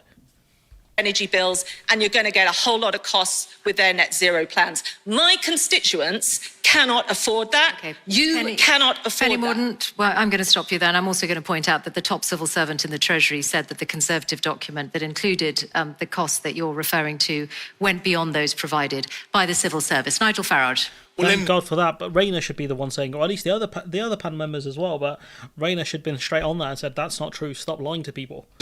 I have to say, I think this has been one of the worst general election campaigns so far between the two main parties I've ever seen in my lifetime. It isn't just that they're... And that's what makes Nigel Farage dangerous, because he's right on some of this stuff.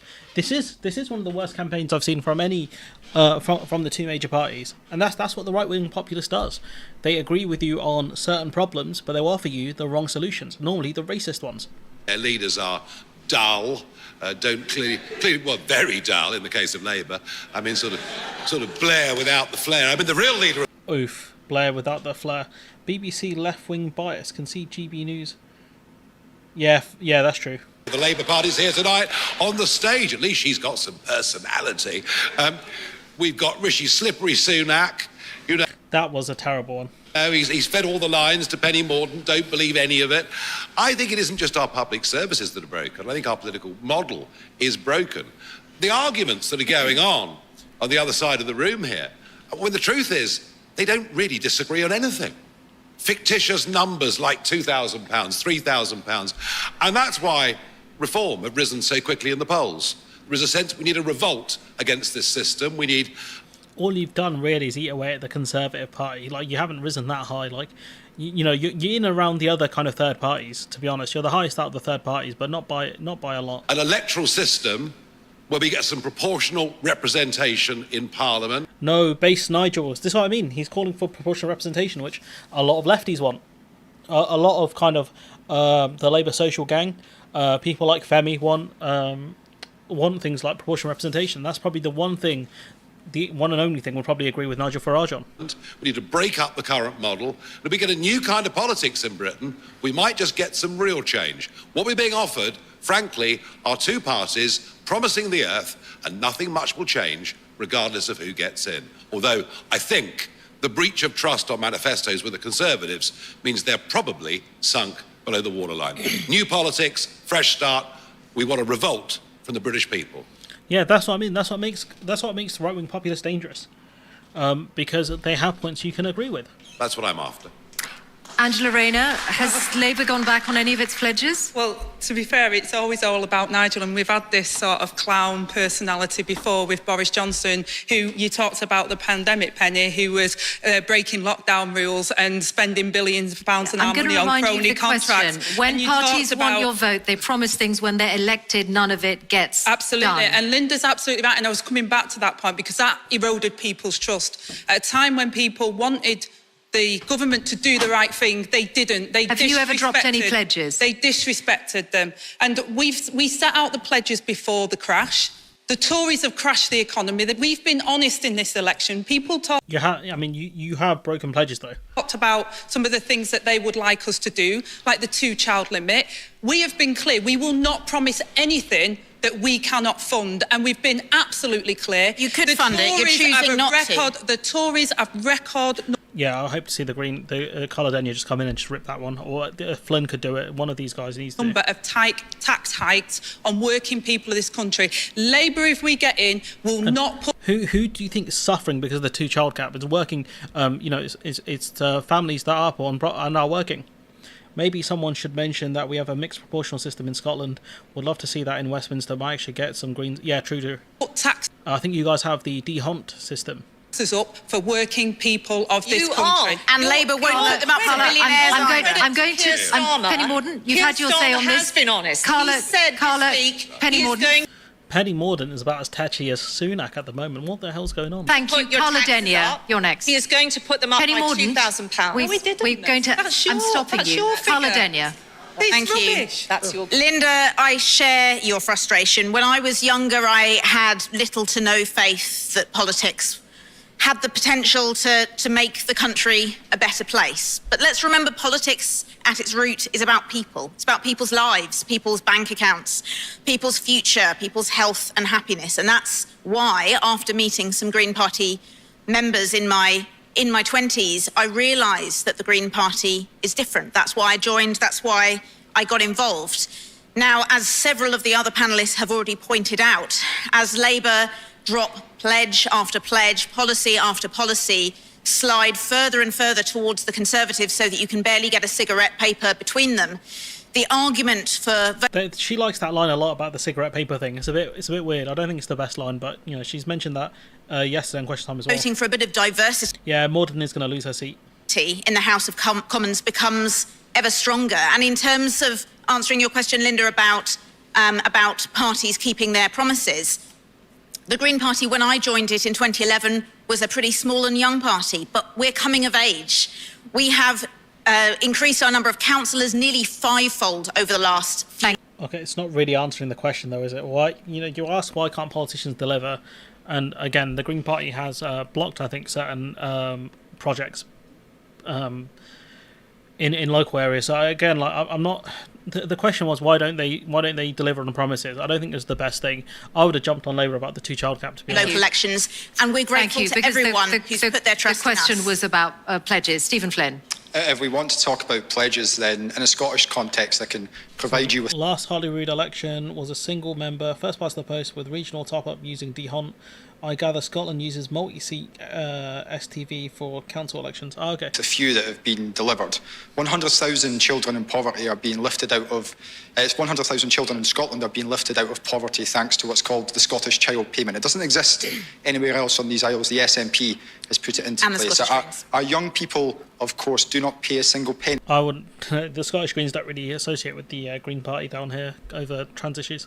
in tuition fees. We've got something which I know the audience in Scotland would love to have, which is a nationalised water company. That Are there any delivers clean pledges? water. Are there any pledges you haven't met in government? The SNP have also delivered nationalised rail, 40% more affordable homes than in England, 70% more than in Wales. And ultimately, it's about keeping our promise to the Scottish people. But I would actually contest. I would say the Labour Party and the Conservative Party are being very honest with you about what the future holds. The problem is, it's £18 billion worth of public but you said, sector cuts. just not because the question was on pledges. One of your pledges, wasn't it, that you would close the attainment gap in a decade between pupils from the richest and most deprived areas of Scotland? Today it remains considerable. And indeed, we're making significant progress in relation to that. But of course, poverty and the attainment gap are interlinked. And the levers of power over poverty are determined by Westminster, because all roads do indeed lead back to Westminster. Rena Pureworth. Okay. I think Linda's question is largely around integrity and the loss of trust. I've been around politics for around 30 years, 20 of that as a journalist. And as a journalist looking from outside, I could see the apathy and I could see the cynicism. You know, the cynicism driven by Downing Street COVID parties. You know, the cynicism driven by a leader of government in Wales accepting a £200,000 payment from a convicted environmental polluter who is looking for planning permission from the government and refusing to see that that looks wrong in people's eyes. We need to rebuild that kind of trust. And two words, honesty and fairness. Honesty, you know, the unedifying rows between the Conservatives and Labour Party here on taxation this evening. We have to have honesty about taxation. We can't drive taxation forever down and expect to have high levels of public services, can we? And fairness, we have to have a system that protects... This is a classic politicians not answering the question challenge, and I don't think any of them have done, really. People like you. Why should Rishi Sunak, on his £2 million income, largely from investments, pay less tax than you do on hard graft going out to work during the day? That's the kind of fairness, or the unfairness, I should say, within the taxation system and I want to, that really undermines trust. I want to get in a word now from Daisy Cooper on this. We heard promise after promise after promise from the Conservatives at the last general. Actually, do you know what? The Lib Dems are probably the wrong ones to answer for this after what happened in 2010. So, yeah, funny how poor Labour and the Tories look when you put them against alternative smaller parties. Yeah, that is true. Actually, yeah, they look awful. An election, 40 new hospitals, 6,000 GPs, and all the rest. And the fact is that this Parliament has been characterised by law breaking, by lying, and by the economic illiteracy of the mini-budget. Someone please mention tuition fees. And of all the things that the Conservatives have broken, the worst thing that I think they've broken is people's hope. Do you remember going back on the tuition fees pledge? Yeah. Let's go. Let's go. Can we have, I think her name is Misha Hussain. Can we have her on question time instead of Brucey? Let's go. That's a sore subject for us for sure. Like that was a very difficult decision. But let's remember that it was the Conservatives who in 2015 withdrew the maintenance grants for young people from the lowest backgrounds, which has now stopped many of them from going to university. Yeah, we broke that pledge. That's a tough one. I don't really want to discuss that. But the Conservatives did something even slightly worse, and I want to discuss that now. Okay. But my point is that this election is about hope. And I would have just said, why did you break that pledge? You know, the conversation is, why do politicians get into power and break pledges? Why did you break it? About change. Many of us do come into politics for the right reason. And for any of you who have seen the party political... You get into politics to enrich yourselves, let's be honest now. For the most part, your power is addictive. Broadcast by Ed Davey talking about his experiences as a carer for his disabled son, you will be in no doubt that he is in politics for the right reason. I mean, Ed Davey, as in the Lib Dems coalition, inflicted brutal austerity onto people. And these would have been people who have to care for family members, the unpaid carers. So for Ed Davey to do that, it just reminds me of when Cameron said, how dare you accuse me of trying to underfund the NHS when my son, had to go to the hospital.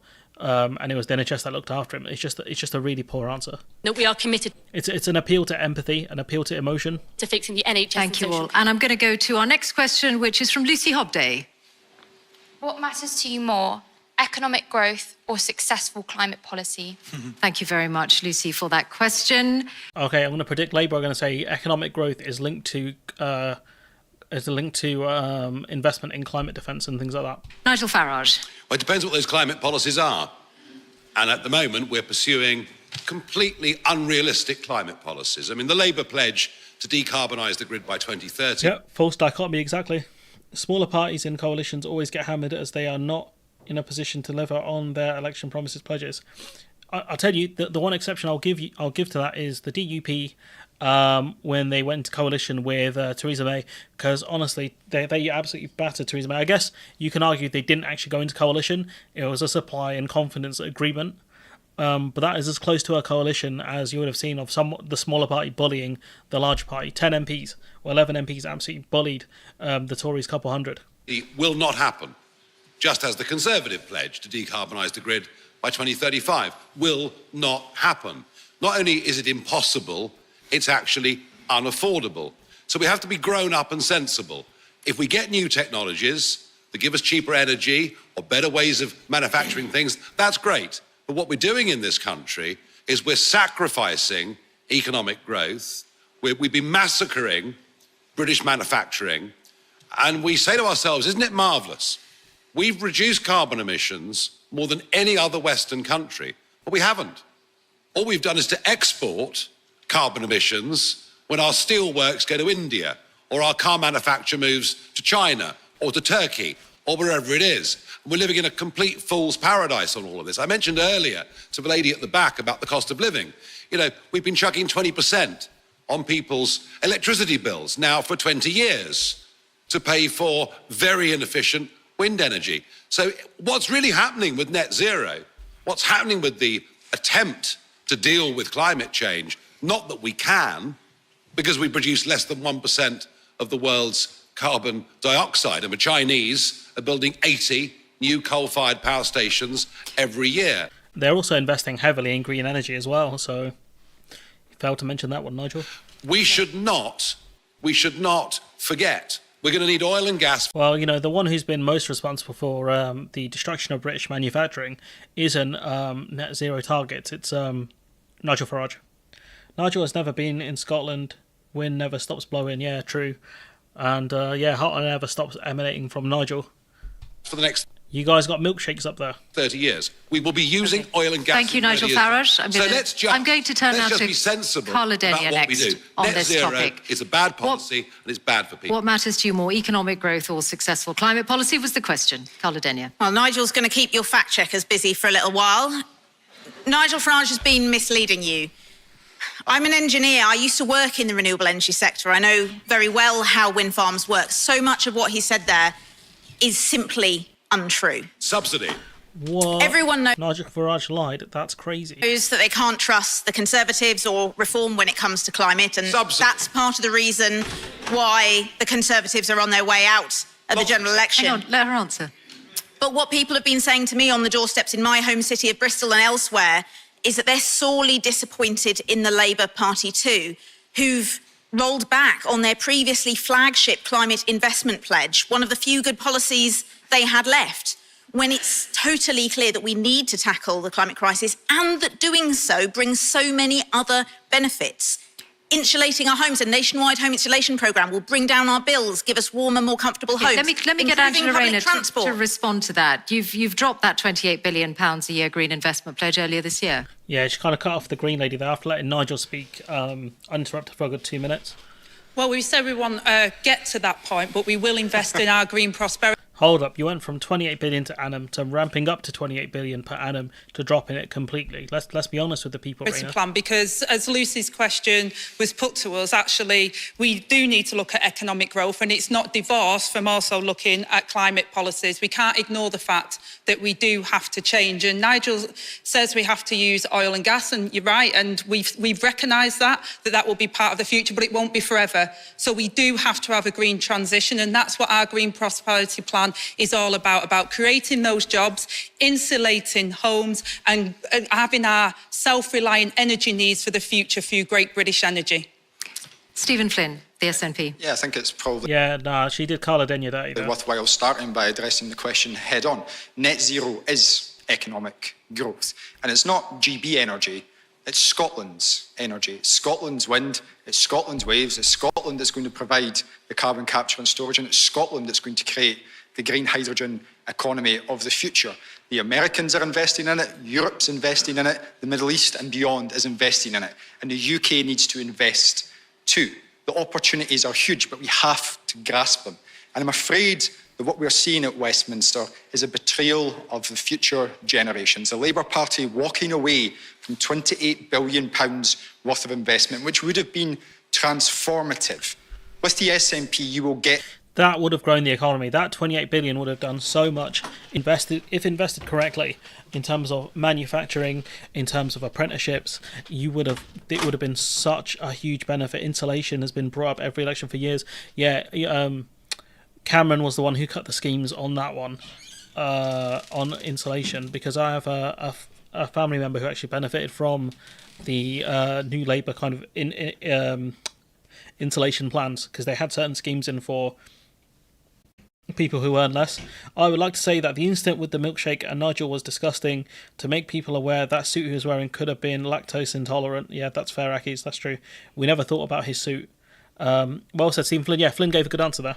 That commitment to a just transition, to reaching net zero, to protect and create new jobs for the future. And what does that mean for... No, it would have been good for British steel as well. You know, we could have had the, I don't know which kind of metal wind turbines are made of, but anything like rail that requires steel, that could have been made in Britain, and we could have really beefed up our infrastructure using British steel.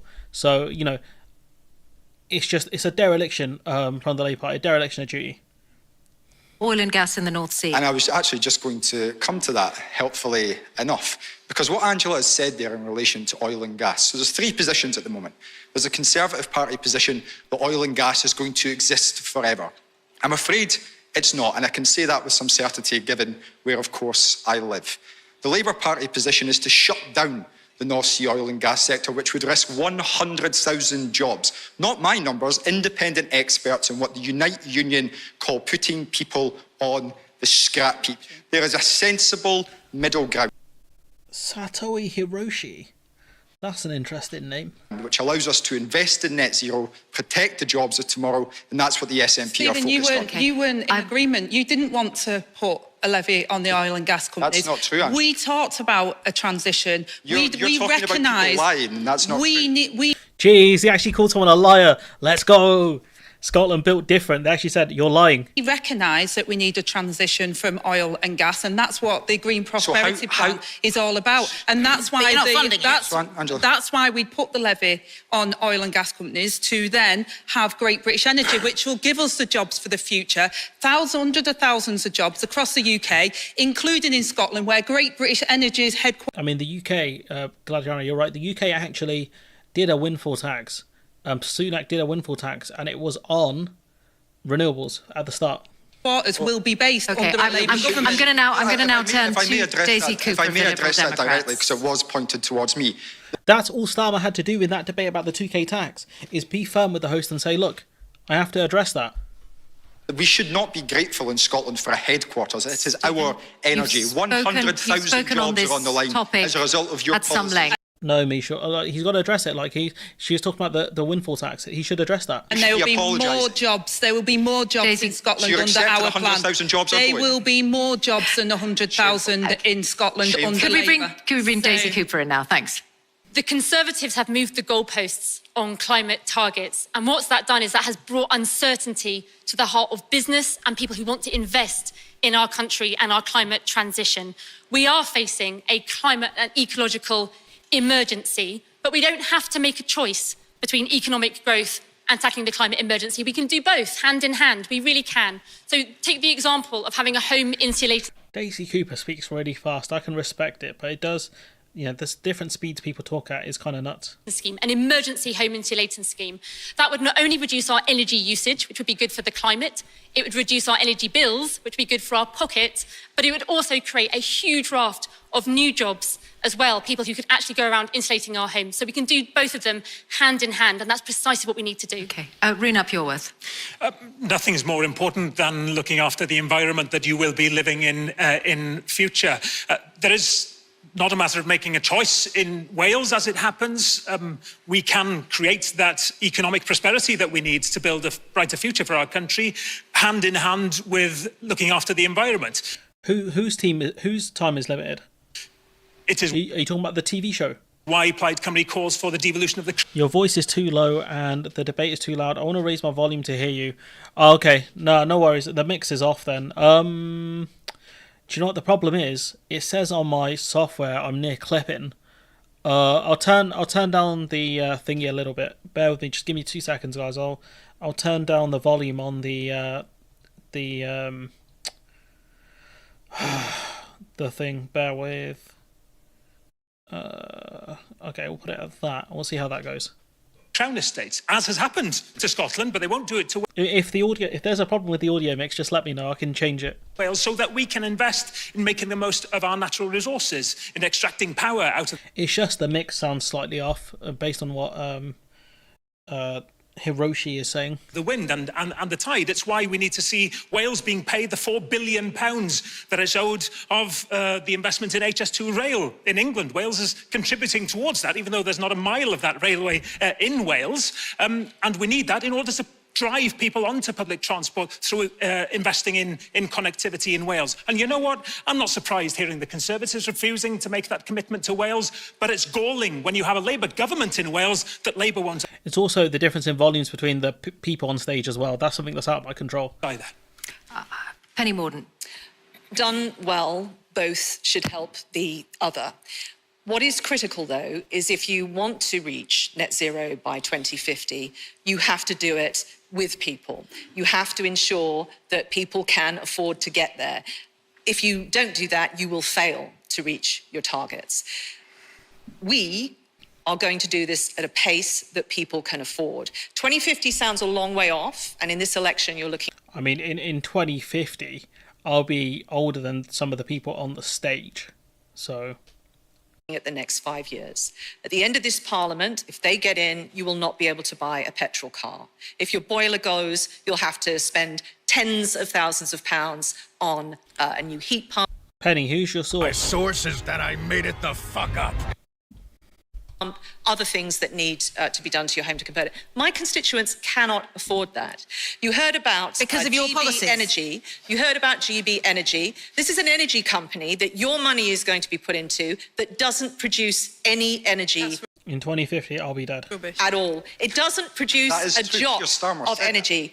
Oil and gas. This is the insanity of Labour's policy. They are expecting a load of people to invest in oil and gas at the same time saying they're not going to expand the sector. So they're not going to get the money in. And the final thing, if you do this too fast, all you do is destroy our supply chain. We should be building supply chains in this country to produce batteries, to do all sorts of things. If you do it to speed Labour are planning, let Angela the country that will respond, Penny benefit Mordaunt, is China, to what you've and that said. will kill off economic growth. Let's hear the... This is what happens when you're the front runner. You do get picked up by other parties do go after you. It does feel like a 6v1 or a 5v1 at this point, but at the same time, like if you've got good answers, you wouldn't be so much of a problem. Response. I mean, it's astonishing. How much energy is it going to produce? It's astonishing because the Tories have been in power now 14 How years. much energy is Great British Energy going to produce? And we haven't had an industrial strategy or a manufacturing sector in the UK that is you about just said creating... it's going to produce energy. We're just listening to you, Penny. I think it's pretty important. You're flogging an energy company to these guys. You're expecting them to put their money in. She's mid-response. Let's hear it. Thank you. Great British Energy will be an owned company by the UK taxpayers that will bring energy, clean energy, to the country, which will bring... It will bring clean energy, so it won't generate clean energy. So they're being very careful with what they're saying here. Down bills and give people good skilled jobs. We've heard from the Tories for 14 years that they were going to do something about skills and manufacturing in this country. I asked the people to look at their record, and they constantly spout these lies that we're going to stop people's cars, that we're going to do this, going to do that, when really the reason they say that is their 14 years abstract failure. And are your green policies going to be You your have manifesto? failed the British people. Are your green policies You have going to be in failed your the British manifesto? people, and people can see that. Yo, Khalid FA, what's up, bro? Because you currently can't afford to pay for them. Our That's where that... Thank you, Ruth. Yeah, it's no problem. I enjoy doing these. It's fun. You learn kind of how to the art of debates and stuff like that. So you can always learn stuff from these kind of panel shows. So yeah. £2,000 comes from Green that you're going to have to pay. I'm gonna. That is weird. The audio mix is so bad. The audio mix is like that on your computer or your laptop. Sorry. Turn on their green policies, and they're going to hit you on the cost. And I'm going to turn to the next question at this point. And the next question. I think they should have been picked up on what is GB Energy. Did she say abstract failure? She did. Question comes. Oh dear. The next. Disagree. They agree. The next question. Let's get the next question. It's from Nick O'Donnell. As a father with a young son about to start secondary school, I'm concerned about him going out on his own. I'm particularly worried about knife crime. How will the parties make sure he's safe? Thank you very much, Mr. O'Donnell. So how will the parties protect future generations like Nick O'Donnell's Morden's about to get cooked on this one. young son who's about to start secondary school? Carla Denyer. Nick, we all have the right to feel safe in our homes and on our streets. My home city of Bristol has seen an epidemic of knife crime. One of my colleagues' friends was one of those victims, so this strikes very close to home for me. There are obvious things that could be done in terms of making sure that there's more officers out and about, but the other parties will also, I expect, tell you that they'll be tough on crime. How many more police officers would you want as you've brought policing into it? Our manifesto will be out soon, but the broad points I can cover now.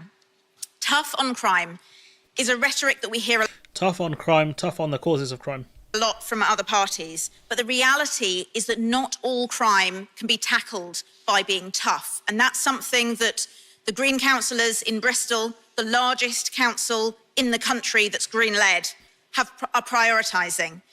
Because the causes of knife crime are complex, but they include the fact that a generation of young people are growing up without access to the services they need. Youth centres are being closed, services that they need to support them. Okay. The question specifically on knife crime, which is up in England and Wales by 8%. Appreciate that, Mr. FA.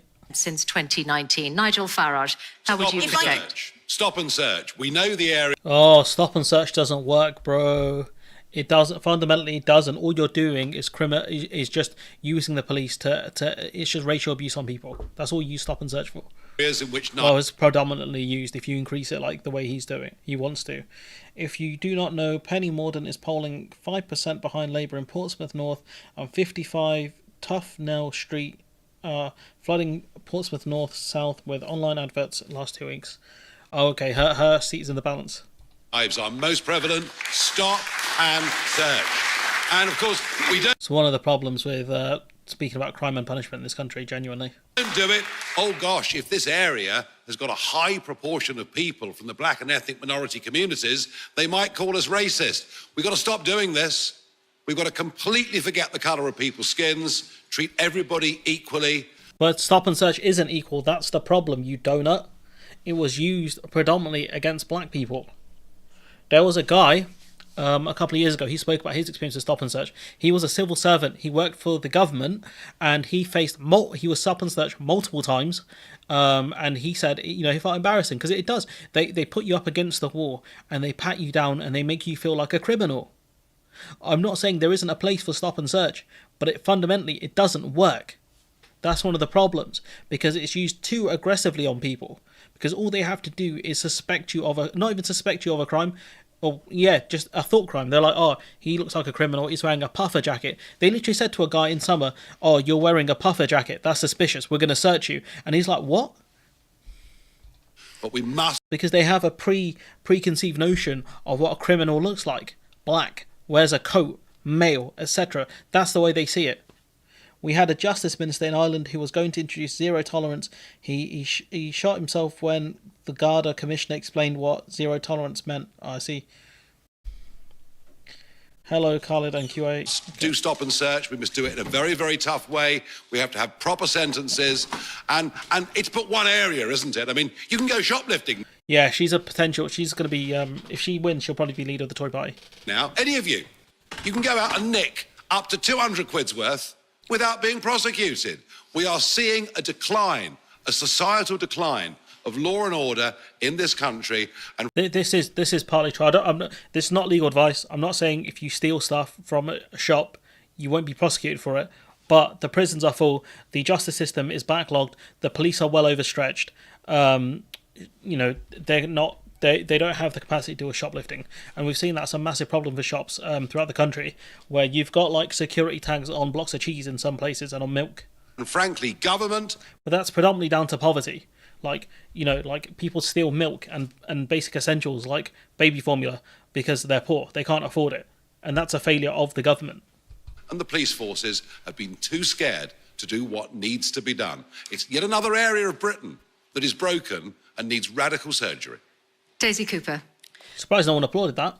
I know many parents who were really very scared about the safety of their children. It's not only a big issue here in London, but particularly in the home counties, on county lines, there's a big issue with knives as well. Now, here's another fun question, gang. Who do you think helped defund youth services and the police when they were part of government? Answers in the comments. I think we need to change the model of policing, and we need to get back to good old-fashioned community policing, where the police know their communities, where the communities know their police, where community groups, where faith groups, where local families all work together and they get their intelligence from the ground up. That's been all but wiped out in parts of our country. There's been cuts of 4,500 people. Casper, you would be correct. It was the Lib Dems. CSO. Shocking, I know. Yes, Simon, it was the Lib Dems. You are correct. Do you know which party that Daisy Cooper represents? Answers in the comments. As well. And let me say about stop and search in particular.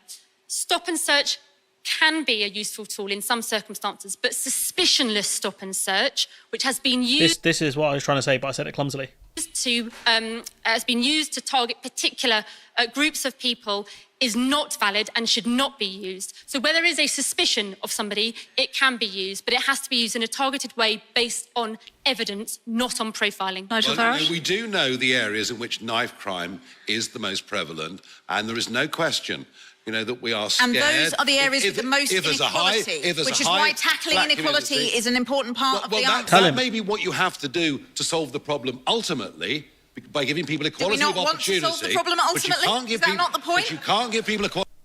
Smoked him again. Equality of outcome. We're scared of our own shadow here. We're not going to deal with the question unless we stop being scared of ourselves. Okay. We go out and do what needs to be done. Penny Mordaunt, how would you protect future generations from knife crime? Well, over the last 14 years, if you leave out computer crime and online fraud. Sounds like such a boomer. Computer crime. If you leave out specific kinds of crime has gone down. We have more than halved crime, 55%. Because people aren't reporting crime as much because they don't believe in the system. They don't. And This we have question now is about a knife record crime. number of police. Violent crime is down by 44%, but we have hotspots where... I'd hate to say it, but Rayner is the biggest loser in this debate. Hey, that's an interesting poll idea. Okay. Knife crime in particular, London is top of the list. We have put more police on the streets. We have met our manifesto commitment of 20,000 more police officers. We have record numbers.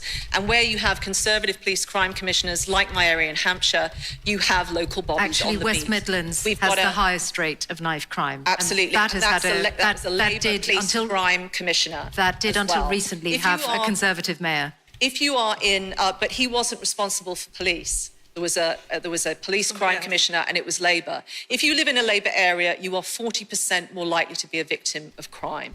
That is a shocking statistic. We need more police, and we need... It's because predominantly Labour, the Labour voters live in cities. Unless you're trying to argue that, criminals are more likely to vote Labour, or you've completely abandoned Labour-held areas. What was the point you're trying to make there? I don't get it. Police who are embedded in communities that can follow up with people. If kids are doing stuff, they follow up with the school, they follow up with the parents. That's what Conservative police crime commissioners are doing in Hampshire. Are they? Are they doing that? We've got 600 extra officers. Every single one of my wards has a named Bobby. Okay. People know, build up intelligence. That is how we get crime down, and we have got it down by 55%. Angela Rayner? She's doing really bad, Yura. She's doing really, really bad. Well, Nick, thanks for the question. And I think our young people don't feel safe either at the moment, never mind us as There's a lot of them. There was a guy who was a neo-Nazi who was hired by the Met Police. parents, and I say that I've got a 15 and 16-year-old sons at home, and I think it's really sad when I go around my schools and I talk to young people, they're frightened of what... We're going to see a lot of briefings against her, honestly. That's a hard poll, because the only thing that looks different to me between Labour and the Tories is the colour. It's just who's the biggest loser in the debate. It's like, who do you think's doing the worst? They think is crime on their streets, and young people who are worried about knife crime generally tend to carry a knife to protect themselves, but are more likely to actually be involved in knife crime because of that. We've got to educate our young people. That's true. That's a good point. That there are people who just carry knives for protection because they're scared other people are going to get them. That's true. You know, the era of the fist fight is over. You know, these guys carry around like, you know, there was a really good documentary done by former Newcastle midfielder. He does Match of the Day sometimes. It's really boring. Can't remember his name. He did a really good documentary on it. So why is the winning one complete? I haven't voted yet. Oh, I just got rid of it because I want to do a new poll. It was the Greens who were winning that poll anyways, I think. What do you call it? But yeah, that point on knife crime is true. Sadly, Labour are trying to carry the Ming Vars. They've already have the big lead. They should have bold policy. I mean, that Ming Vars thing is nonsense. They're getting pieced up here. This is them facing actual scrutiny. This is them stepping into... It's not Alan Shearer. Midfielder, played for Newcastle. He's on Match of the Day. He's on The One Show as well. Can't remember his name. Jermaine Janus. That's it. Got it.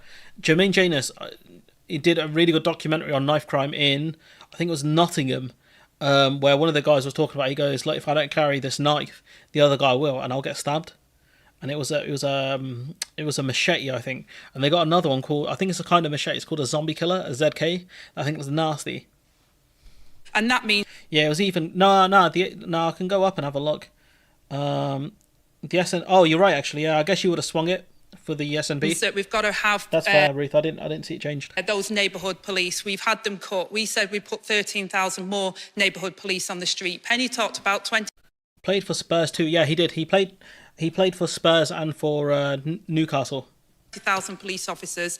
They cut 22,000. That's a minus 2,000 in my mathematics. So they haven't protected. That's not true. We've got a record number of police officers. We have seen the decimation of our neighbourhood policing, and actually, when police are in the neighbourhood, talk about police officers per capita. That's the answer.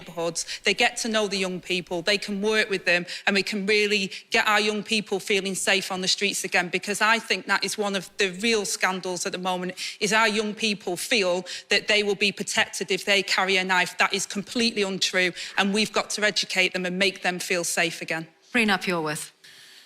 I think, Raina actually gave a good answer there, but one of the things you've got to do is, take people out of poverty and give them a route where they don't have to join gangs, and do put in more protection so that gang members can't recruit kids. That's one of the answers.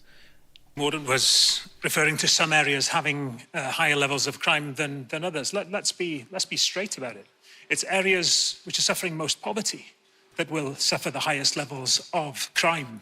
It is people who have less hope who are most likely to end up leading criminal lives. I absolutely agree that we need to look back through the education system. We have to make it very, very clear to our young people that there can be zero tolerance on knives. I was attacked as a teenager. Luckily, no knives.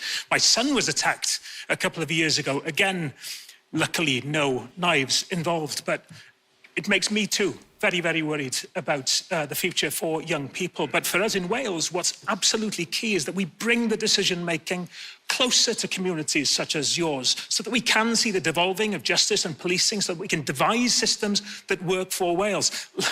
Angela's Labour colleagues in Wales agree with me on that. Again, Labour at a UK level, hoping to become the next government, say no chance. Briefly, Carla, before I turn to Stephen Flynn. I've signed the Citizens UK pledge for a counsellor in every school to help with young people's mental health and with youth violence.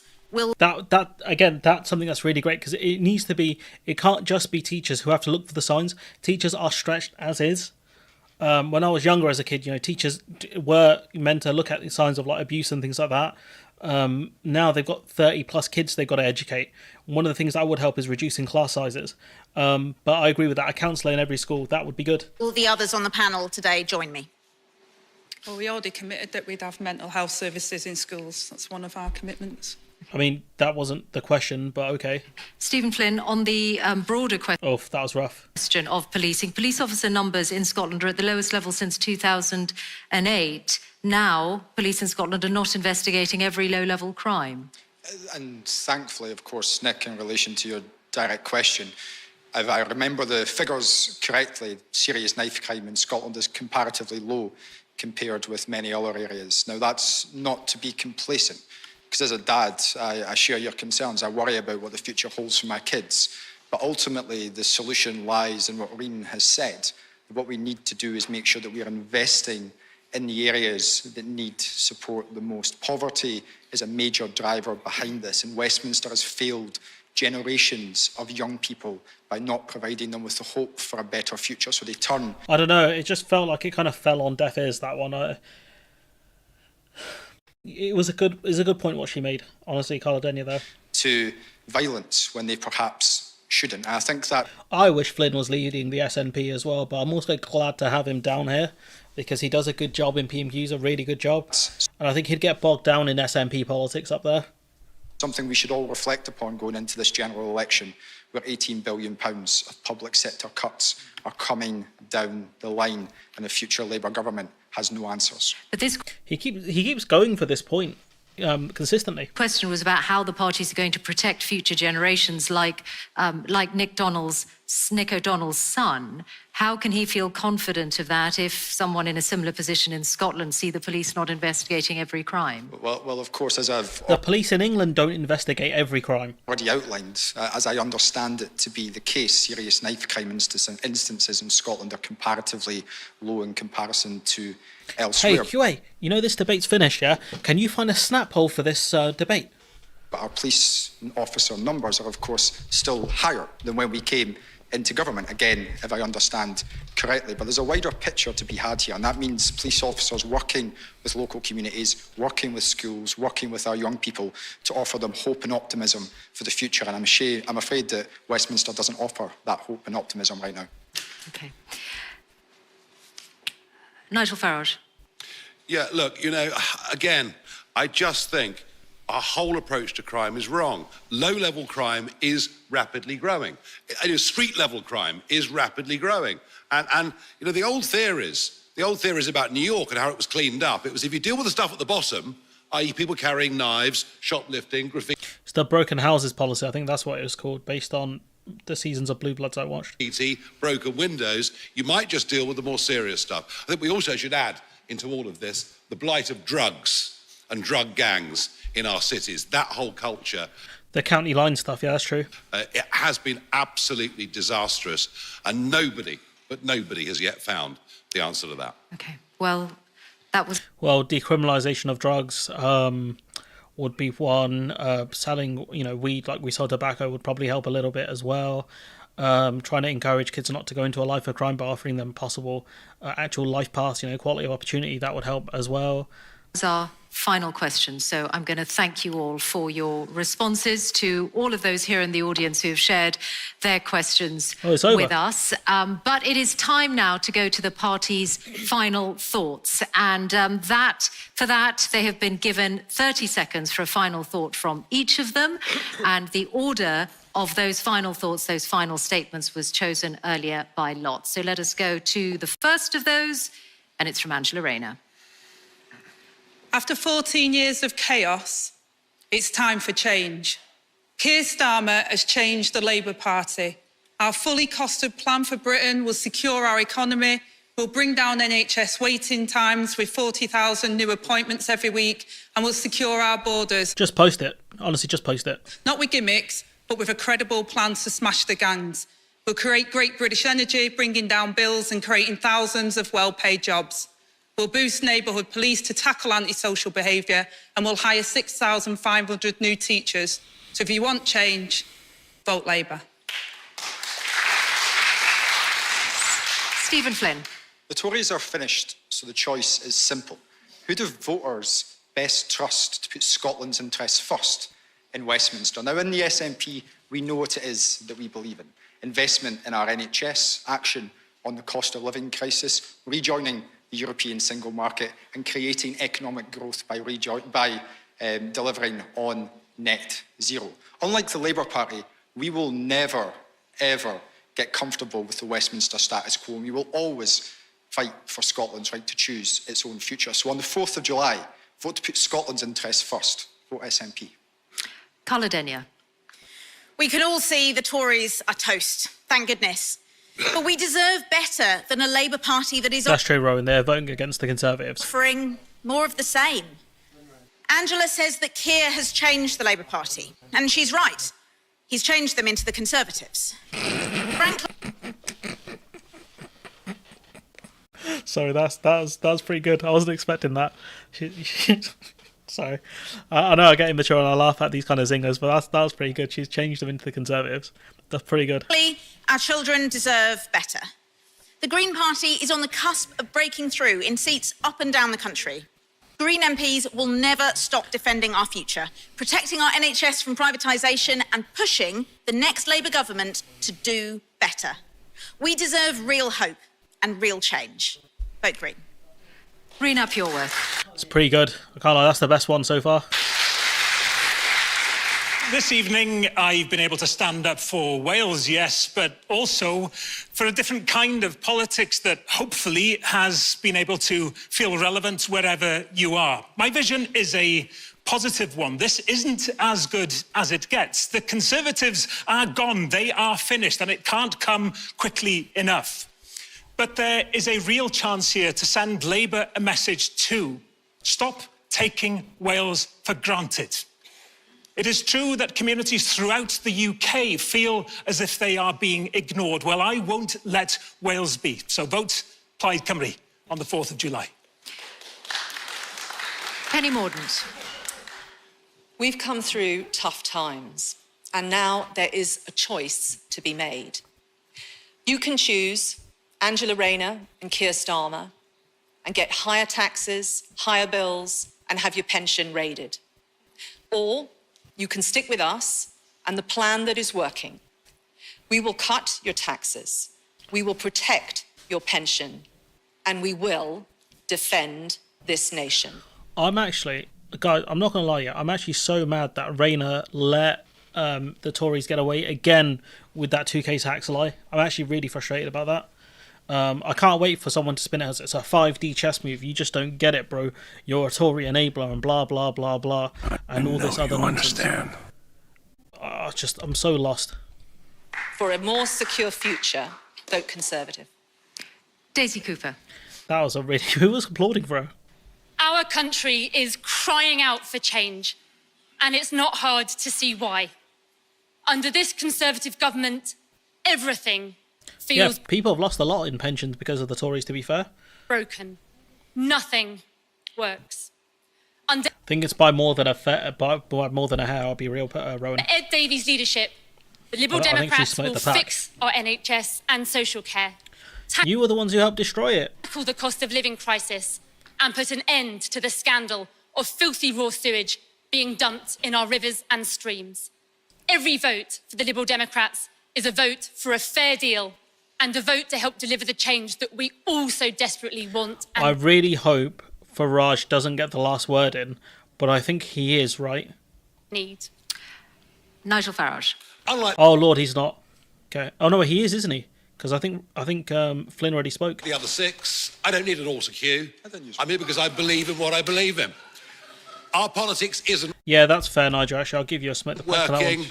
You've heard these pathetic arguments tonight between the two big parties. Really, there isn't much difference. But electorally, Labour are going to win. The debate is who forms the opposition in the next Parliament? Who fights for the rights of ordinary British people? Who fights to control our borders? Who fights for men and women running small businesses? Reform UK is about to become a political phenomenon, an historic one. So I urge you, join the revolt. You guys, the spoilers are crazy. Thank you very much. Thank you all. And with that, we ended. That is it from the BBC election debate. Is that done? Okay. I'll do is I'll go back a little bit. I need the all. Under Ed Davies' leadership, we all who took part. Sorry guys, I'm just looking for a shot. Phenomenon, an historic one. So I urge you, join the revolt. Okay, so let's see. We're gonna close this off in a minute. So it will be taken into account that Carla is addressing the UK, Stephen and Plaid. It has. Yes. I will take that into account. Yes. Join and be revolted. Yes. So I would say the list would go in terms of who has won this. And Ruth, I'm not going to lie, I think you're slightly biased, but you know we'll leave it aside because you're not a different bias. I would say it goes.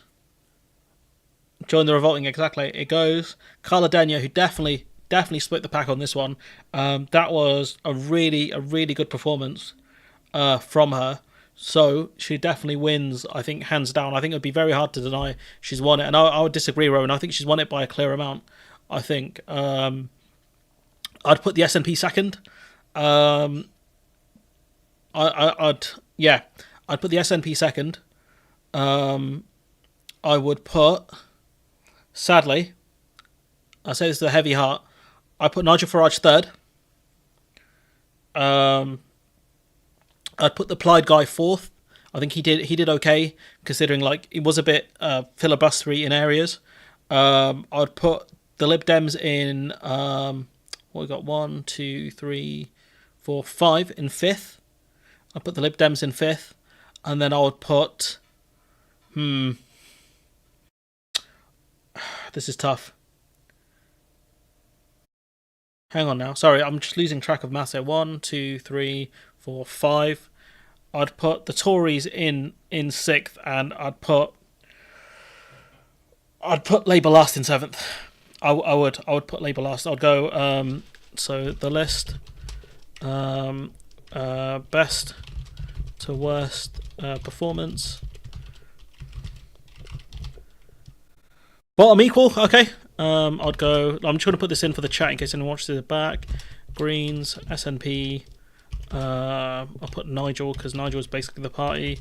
I'd put Plaid. I think they say PLA Plaid. I'd put the Lib Dems, and then Tories. I'll put Labour in that order of performance. She was really bad. She was probably worse than Starmer was the other day. You'd say third. Are you sure? In terms of debate performance,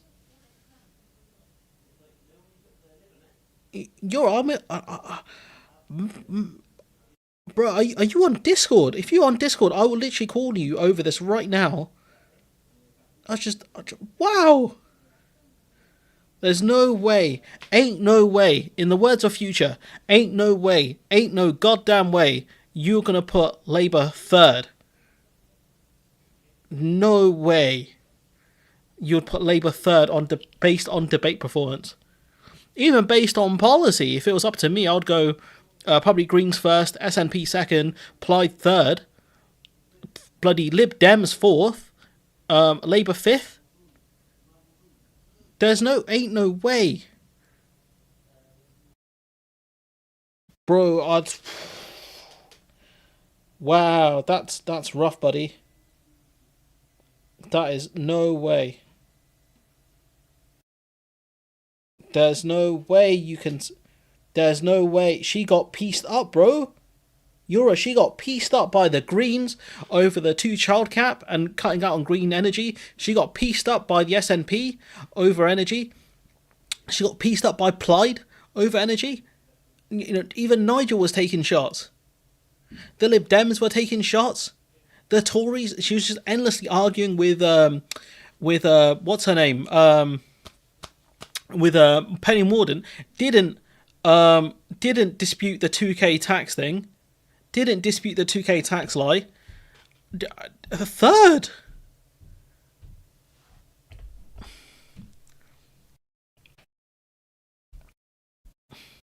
Okay, Yura, what's your order in terms of best to worst performances?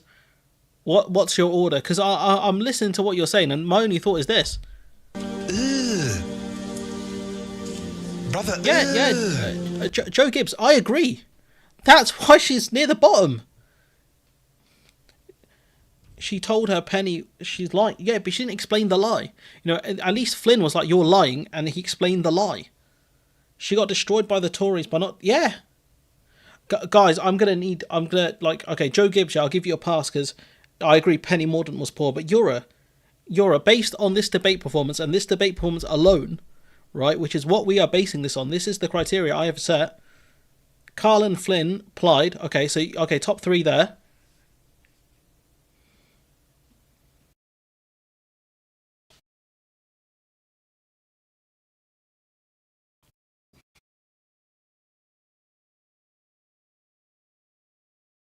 That's fair, but I think Yura said they were watching before. Where is it? I watched before too. Yura said they were watching before. Penny did better somehow because she left relatively. That is surprising, to be fair. Fourth, do you honestly think that she did better than Farage, or she did better than the Lib Dems? Yura, are you sure about that? I don't think she did better than Farage. Whatever your thoughts about Farage, I think he's a prick. I'll tell you straight up, I think he's a prick, yeah? He did well in this debate. He pushed the policies he wanted to push for in the debate. He pushed, that closing speech was pretty good. His line about not needing a teleprompter, pretty good. I don't know, man, look. I was really trying to keep it PG. Look, I'm just trying to keep it PG, bro, but honestly, I hope you can hear what my soundboard's saying here, because, I'm not seeing it, and I'm trying to be nice here. I'm not trying to be like this. Demon just got out of can. Yeah, Binface is standing against Rishi. Yeah, we know that. Raina had no energy, no conviction regarding what she was saying, and she didn't, again, she let them get away with the 2K tax lie. The only one who was fighting back against it was the host, who I really wish I'd rather have her than old Brucey. Honestly, but goddamn, Yura, are you sure about that? Really, I'm not seeing it. I need to see some logic here. I'm not seeing it at all. QA, if you're here, post the straw poll, please. QA, post the straw poll. Yeah, it was a mile away. It wasn't like I won a championship game. It wasn't like she won the championship game, but yeah,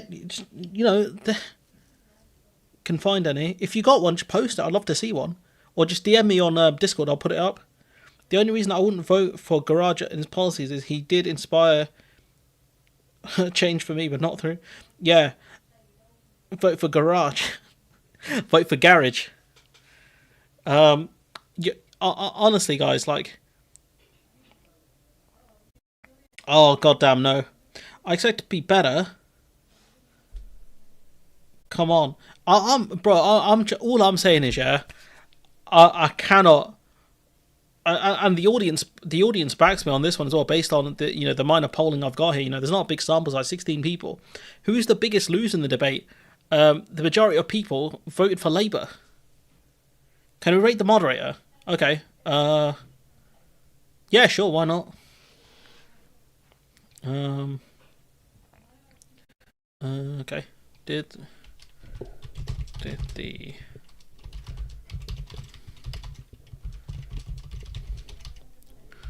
good job. It's a bit of a loaded question, I'm not gonna lie.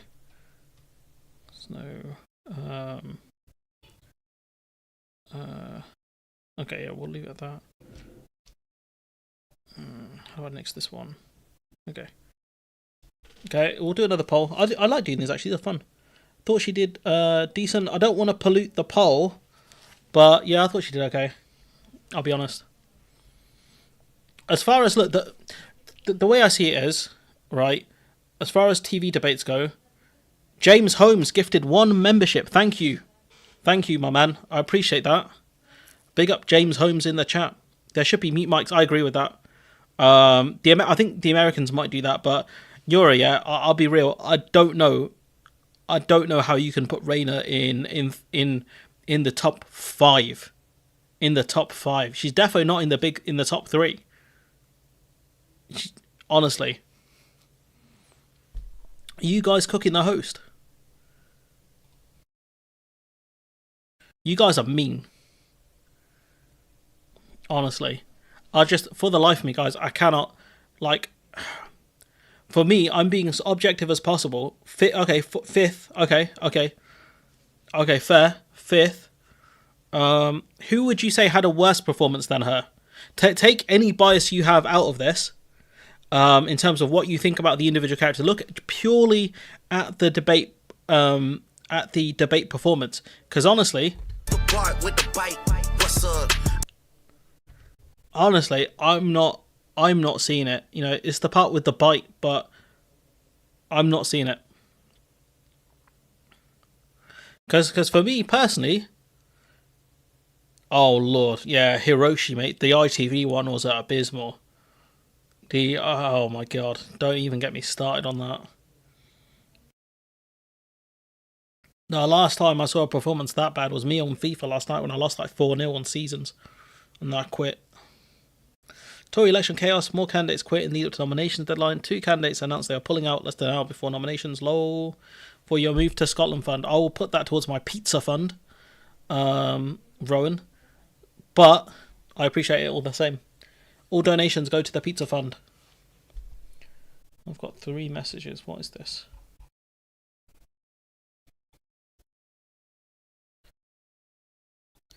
But yeah, do you think the moderator should get involved and call shit? No, I think they should call shit out. They should call shit out. It drives the debate. I think they should get involved. If you want to look at the best kind of host or moderator that I've seen, or my personal favourite was Mediasan. I think he's very good. The hostess started off rubbish, slightly improved as it went on. She was anti-SNP and not being paid. She was a little bit. The one about the crime and the police officers was a very loaded question towards Scotland. I agree. But like the way I measure it is, it's not like how did she do compared to how I would want them to do. It's how well do they do compared to other TV hosts. And like she's very good on radio. Misha Hussain is very good on radio. She pieced up Liz Truss and other Tories multiple times. Reina is usually good. Hard to stick to the party line that hampered her. That's one of the problems there, James. And this is why I have issues with the Labour Party. Because I know those guys will say, whoops, you know, like, oh, they have to do this to get elected and blah, blah, blah, blah. I know you understand. And they'll say, I know you understand, you know, like that. You know what, Yura, he was quite bad on Brexit. Mediasan was quite bad on Brexit, I'll be honest. Acceptable as long as you buy me a pizza if I come visit. I'll tell you what, pal, if I ever come to Scotland, which I am considering it, I'll get you a pizza up there if you guys got good pizza in Scotland. But yeah, you're right. It is hampering her. She does. I don't think she does believe it. Why is that? She is elected as deputy head of the party. For a start, and I think the other thing is she's trying to push them. I think to be better on policies. There's a reason why they keep briefing against her. They don't like her. I need more from the Greens before I can vote for them. That's fair, Joe Gibbs. And to be fair, you'll see a lot more of the Greens. I've got a video coming out about their campaign launch. It won't be super different from what you've seen here, I think, but it's good. Yeah, I don't think Reina believes in the policies, I'll be honest. If you look at her vote on Trident and what she said initially, she said she voted against Trident because she doesn't believe in it, and now suddenly it's all, I love nuclear deterrence. Taking a foreign holiday. Nah, Scotland's not foreign territory, it's part of the Union. Ireland would be a foreign holiday because it's not part of the Union. When Scotland gains independence, then it will be a foreign holiday. Sorry guys, I like to jab at the SNP. It's all fun and games, bro, as a wise man once said the other day. But it's not an issue. But I'd be tempted to. I'd need a place to stay, though. That's anything. That's my impression. Reina doesn't seem to believe what Labour's doing. I think they should have put up someone else. I think they should have put up Reeves. She's a true left-winger and true momentum, as was Corbyn. Yeah, I agree. I don't think she really believes in the policies they're putting out. But you know, at the end of the day, she's there, elected. Only polling results so far showing up. Yeah, that's the only thing I found. I'm excited for the election after this one. Labour will F things up and people will start realising there's no less up to you. That's true. Ask Stephen to join when you can't be like, yo, Steve, what's up, bro? Yeah, come get a pizza with me. I'm sure I'm big dog enough to invite Flynn. I'm sure he'll come up. I'm sure like me with my big ass channel will be able to do that. There's no heart in that. Yeah, she was the wrong person to put up, and I guarantee they're going to start briefing against her again. Those of us that hear him jibing are not impressed. Yeah, I saw it in the chat, to be fair. If Flynn's there and I get leave, I'll be up there no matter what. I can go from Birmingham International, catch the train to the airport. It wouldn't be too bad. Just hotel costs, etc. My friend's going to Edinburgh soon, actually. But he's going to see a girl because he's got Riz. Where do you think that embezzled 500k went? Pizza parties, probably. Pizza parties in the RV, no doubt. Stephen Flynn stood outside the RV like this. Honestly. After the pizza party, smoking the pack. Yeah, honestly, guys, this has been a lot of fun, to be fair. I enjoy doing these a lot. I wouldn't mind doing question time debates, to be fair. I'm just really tired after work. I did want to move to doing 2 live streams a week, though. That's something I'll definitely consider. Mandelson literally have... Oh, you know, he had fingers in something.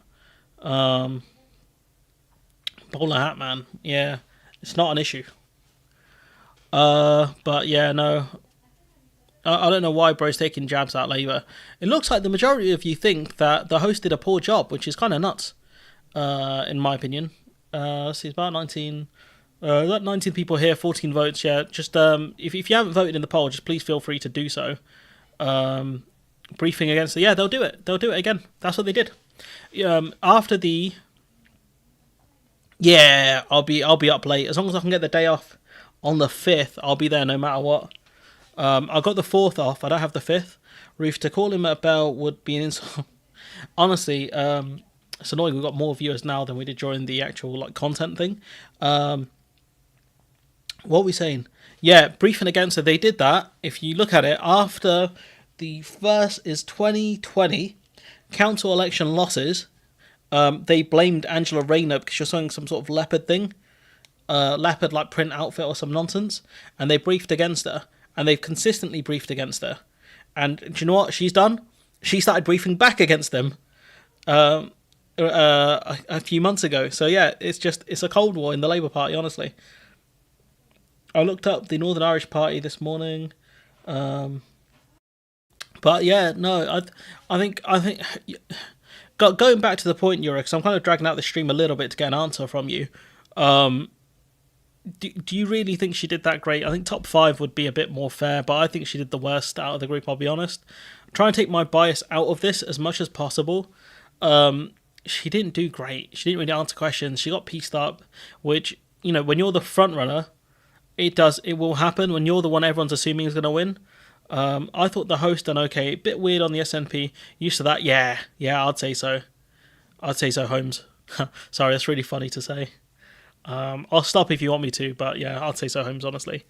We've got 2 cool names, Holmes and Hiroshi. The Battle of H's.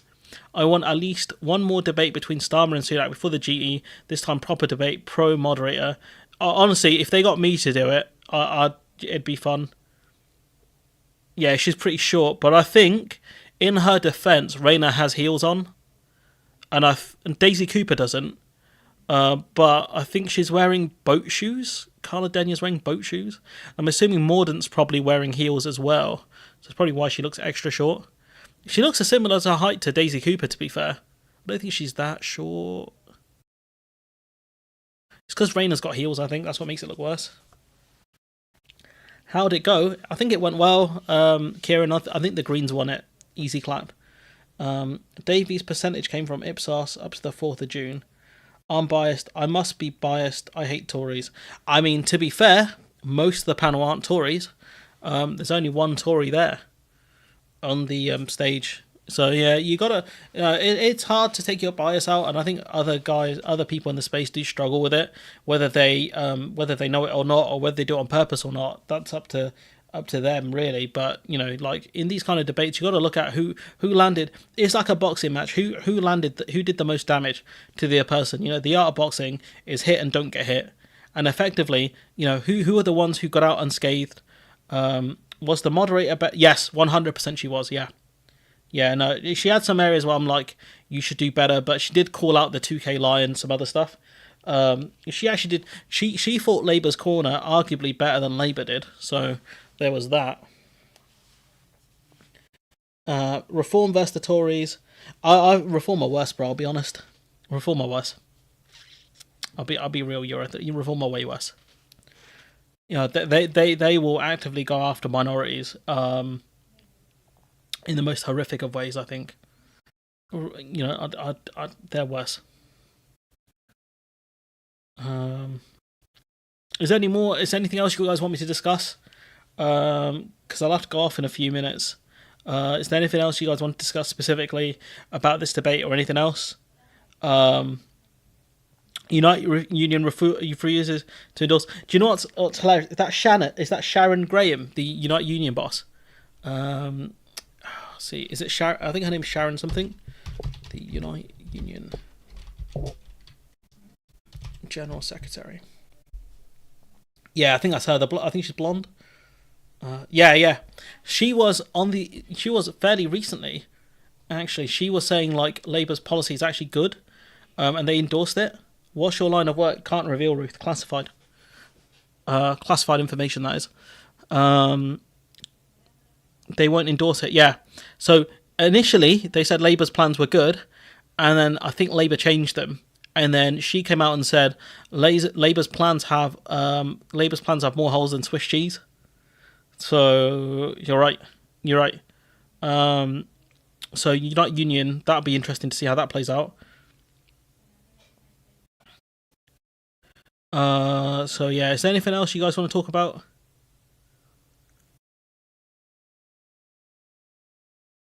It's going to be awkward silence.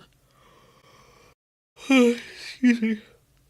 The NILP was separate from the UK Labour Party as a point of interest. One of the Belfast constituencies returned in Irish. Let's see if it will keep 0 hours contracts. They've said they're going to ban exploitative 0 hours contracts, but we need to know how they define it. He is a professional pizza tester. I wish I was. If my job was just eating pizzas, I'd be so happy. My mum was a big UKIP supporter, went to meetings. Thank you, James Holmes, mate. Very kind. Super chat and a membership. Thanks, bro. I really appreciate that. Thanks, Holmes. Sorry, I keep doing it, but I've watched too many 80s cop shows with my dad. You dig, Holmes? Sorry, that's one of my favourite lines from the old school movies. He's a bit young. Wait, who is? Who's a bit young? Rishi missing D-Day. I've got a video on that, and I don't really get dragged into those things, but when it comes to that generation of people, the ones that were in, effectively in the trenches, the ones who got out of those boats, I think it was in Normandy, and literally had to go in the worst conditions, go and break up German fortified defences. The closest I've ever come to that is obviously games, fiction. If you play Call of Duty World War II, it's a game a lot of people don't like, but one of the Americans was saying, no sacrifice too great and things like that. And that's literally what it was for them. The fact that they survived is a miracle on its own. Just watching Hill Street Blues. What the hell is Hill Street Blues? But yeah, the way Sunak treated that generation of people is honestly shocking to me. And I'm not one of those people who generally gets upset by that kind of stuff. But I was like, bro, really, you're disrespecting, the people who fought fascism, the ones who were brave, people that are, younger than me, who literally went up there, under really dangerous conditions. Actual heroes. I'd always say firefighters are the closest thing we'll get to heroes. But the people on the Normandy beach, those are actual heroes. They genuinely are. No sacrifice was too great for them. And they lost friends, family members. That story Daisy Cooper mentioned where she said her grandfather's friend was kind of shot in in the head whilst he was, running a Sherman tank. Like, that was a reality for a lot of them. They would have seen people die. Severe PTSD. It's crazy. Free on YouTube, Maj. It's the best 80s cop show ever made. That's fair. Sounds good. What else is there? Book him. Book who? Oh, okay. You're nicked. You're nicked, Sam. That's one of my favourite lines. I'd like to know what people do Akis and about different jobs and if it suits them. What? Oh, okay, yeah. A professional pest. That I am. A tier 1 troll. Note the Stream Deck. Note the stuff I press on my thing. Things like this. Or this. Start praying, boy. Or one of these. My source is that I made it the fuck up. I'm a professional troll who's added music stuff to my soundboard. Dad was a careers officer in... I don't even know. Is that KYLS? Clyscythe? Talk about the UK paratroopers that are already getting their passports. That was pretty funny. That was, yeah, they were getting their gear checked as they went in there. It's like, yeah, 9mm, check. SA-80, check. Do you have a customs license for this sandwich? Nope. Are these rations? You're gonna have to SPS check these rations. So yeah, there's that. So yeah, that was pretty funny. I was trying to figure out what was going on when I saw that. Went from be careful out there to do it to them before they do it to you. Former Reform candidate for Clacton, Anthony Mack, is standing against Farage as an independent. He's quit Reform after being... That's hilarious. That's actually so funny. I guarantee you, yeah, some people will probably support him doing that, but they won't support Fazia Shaheen running in Chingford. The New York Police Department. Live Telegraph poll puts Reform leader ahead as Penny Mordaunt struggles to keep up and Angela Rayner flops. Oof. I mean, to be fair, that's not...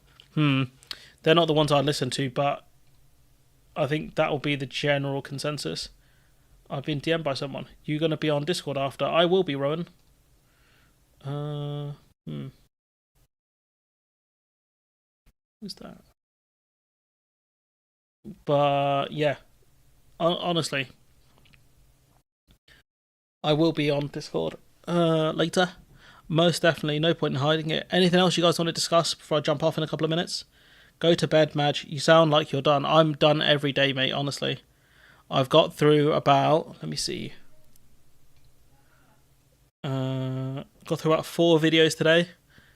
So, yeah, trust me, I'm kind of done.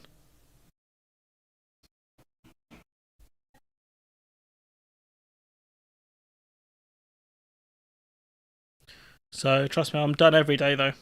Because I work too hard at work. The link is invalid. Oh, no, don't say that. Okay, bear with. Give me 1 minute, I'll fix that. It expires after a while. Why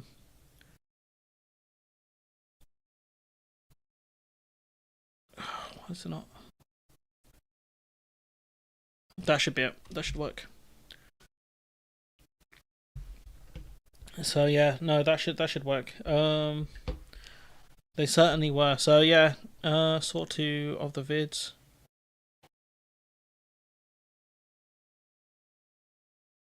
Yeah, it should be on never expire. Oh, okay. I will not do that then. Let's not do that. But the Discord link is there for anyone who wants it.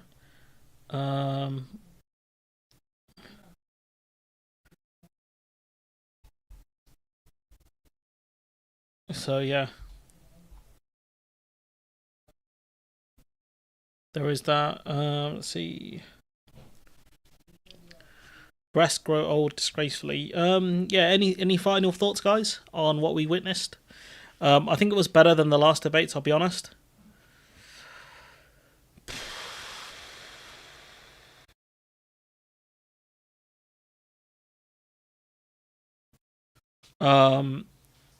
So yeah, there's that.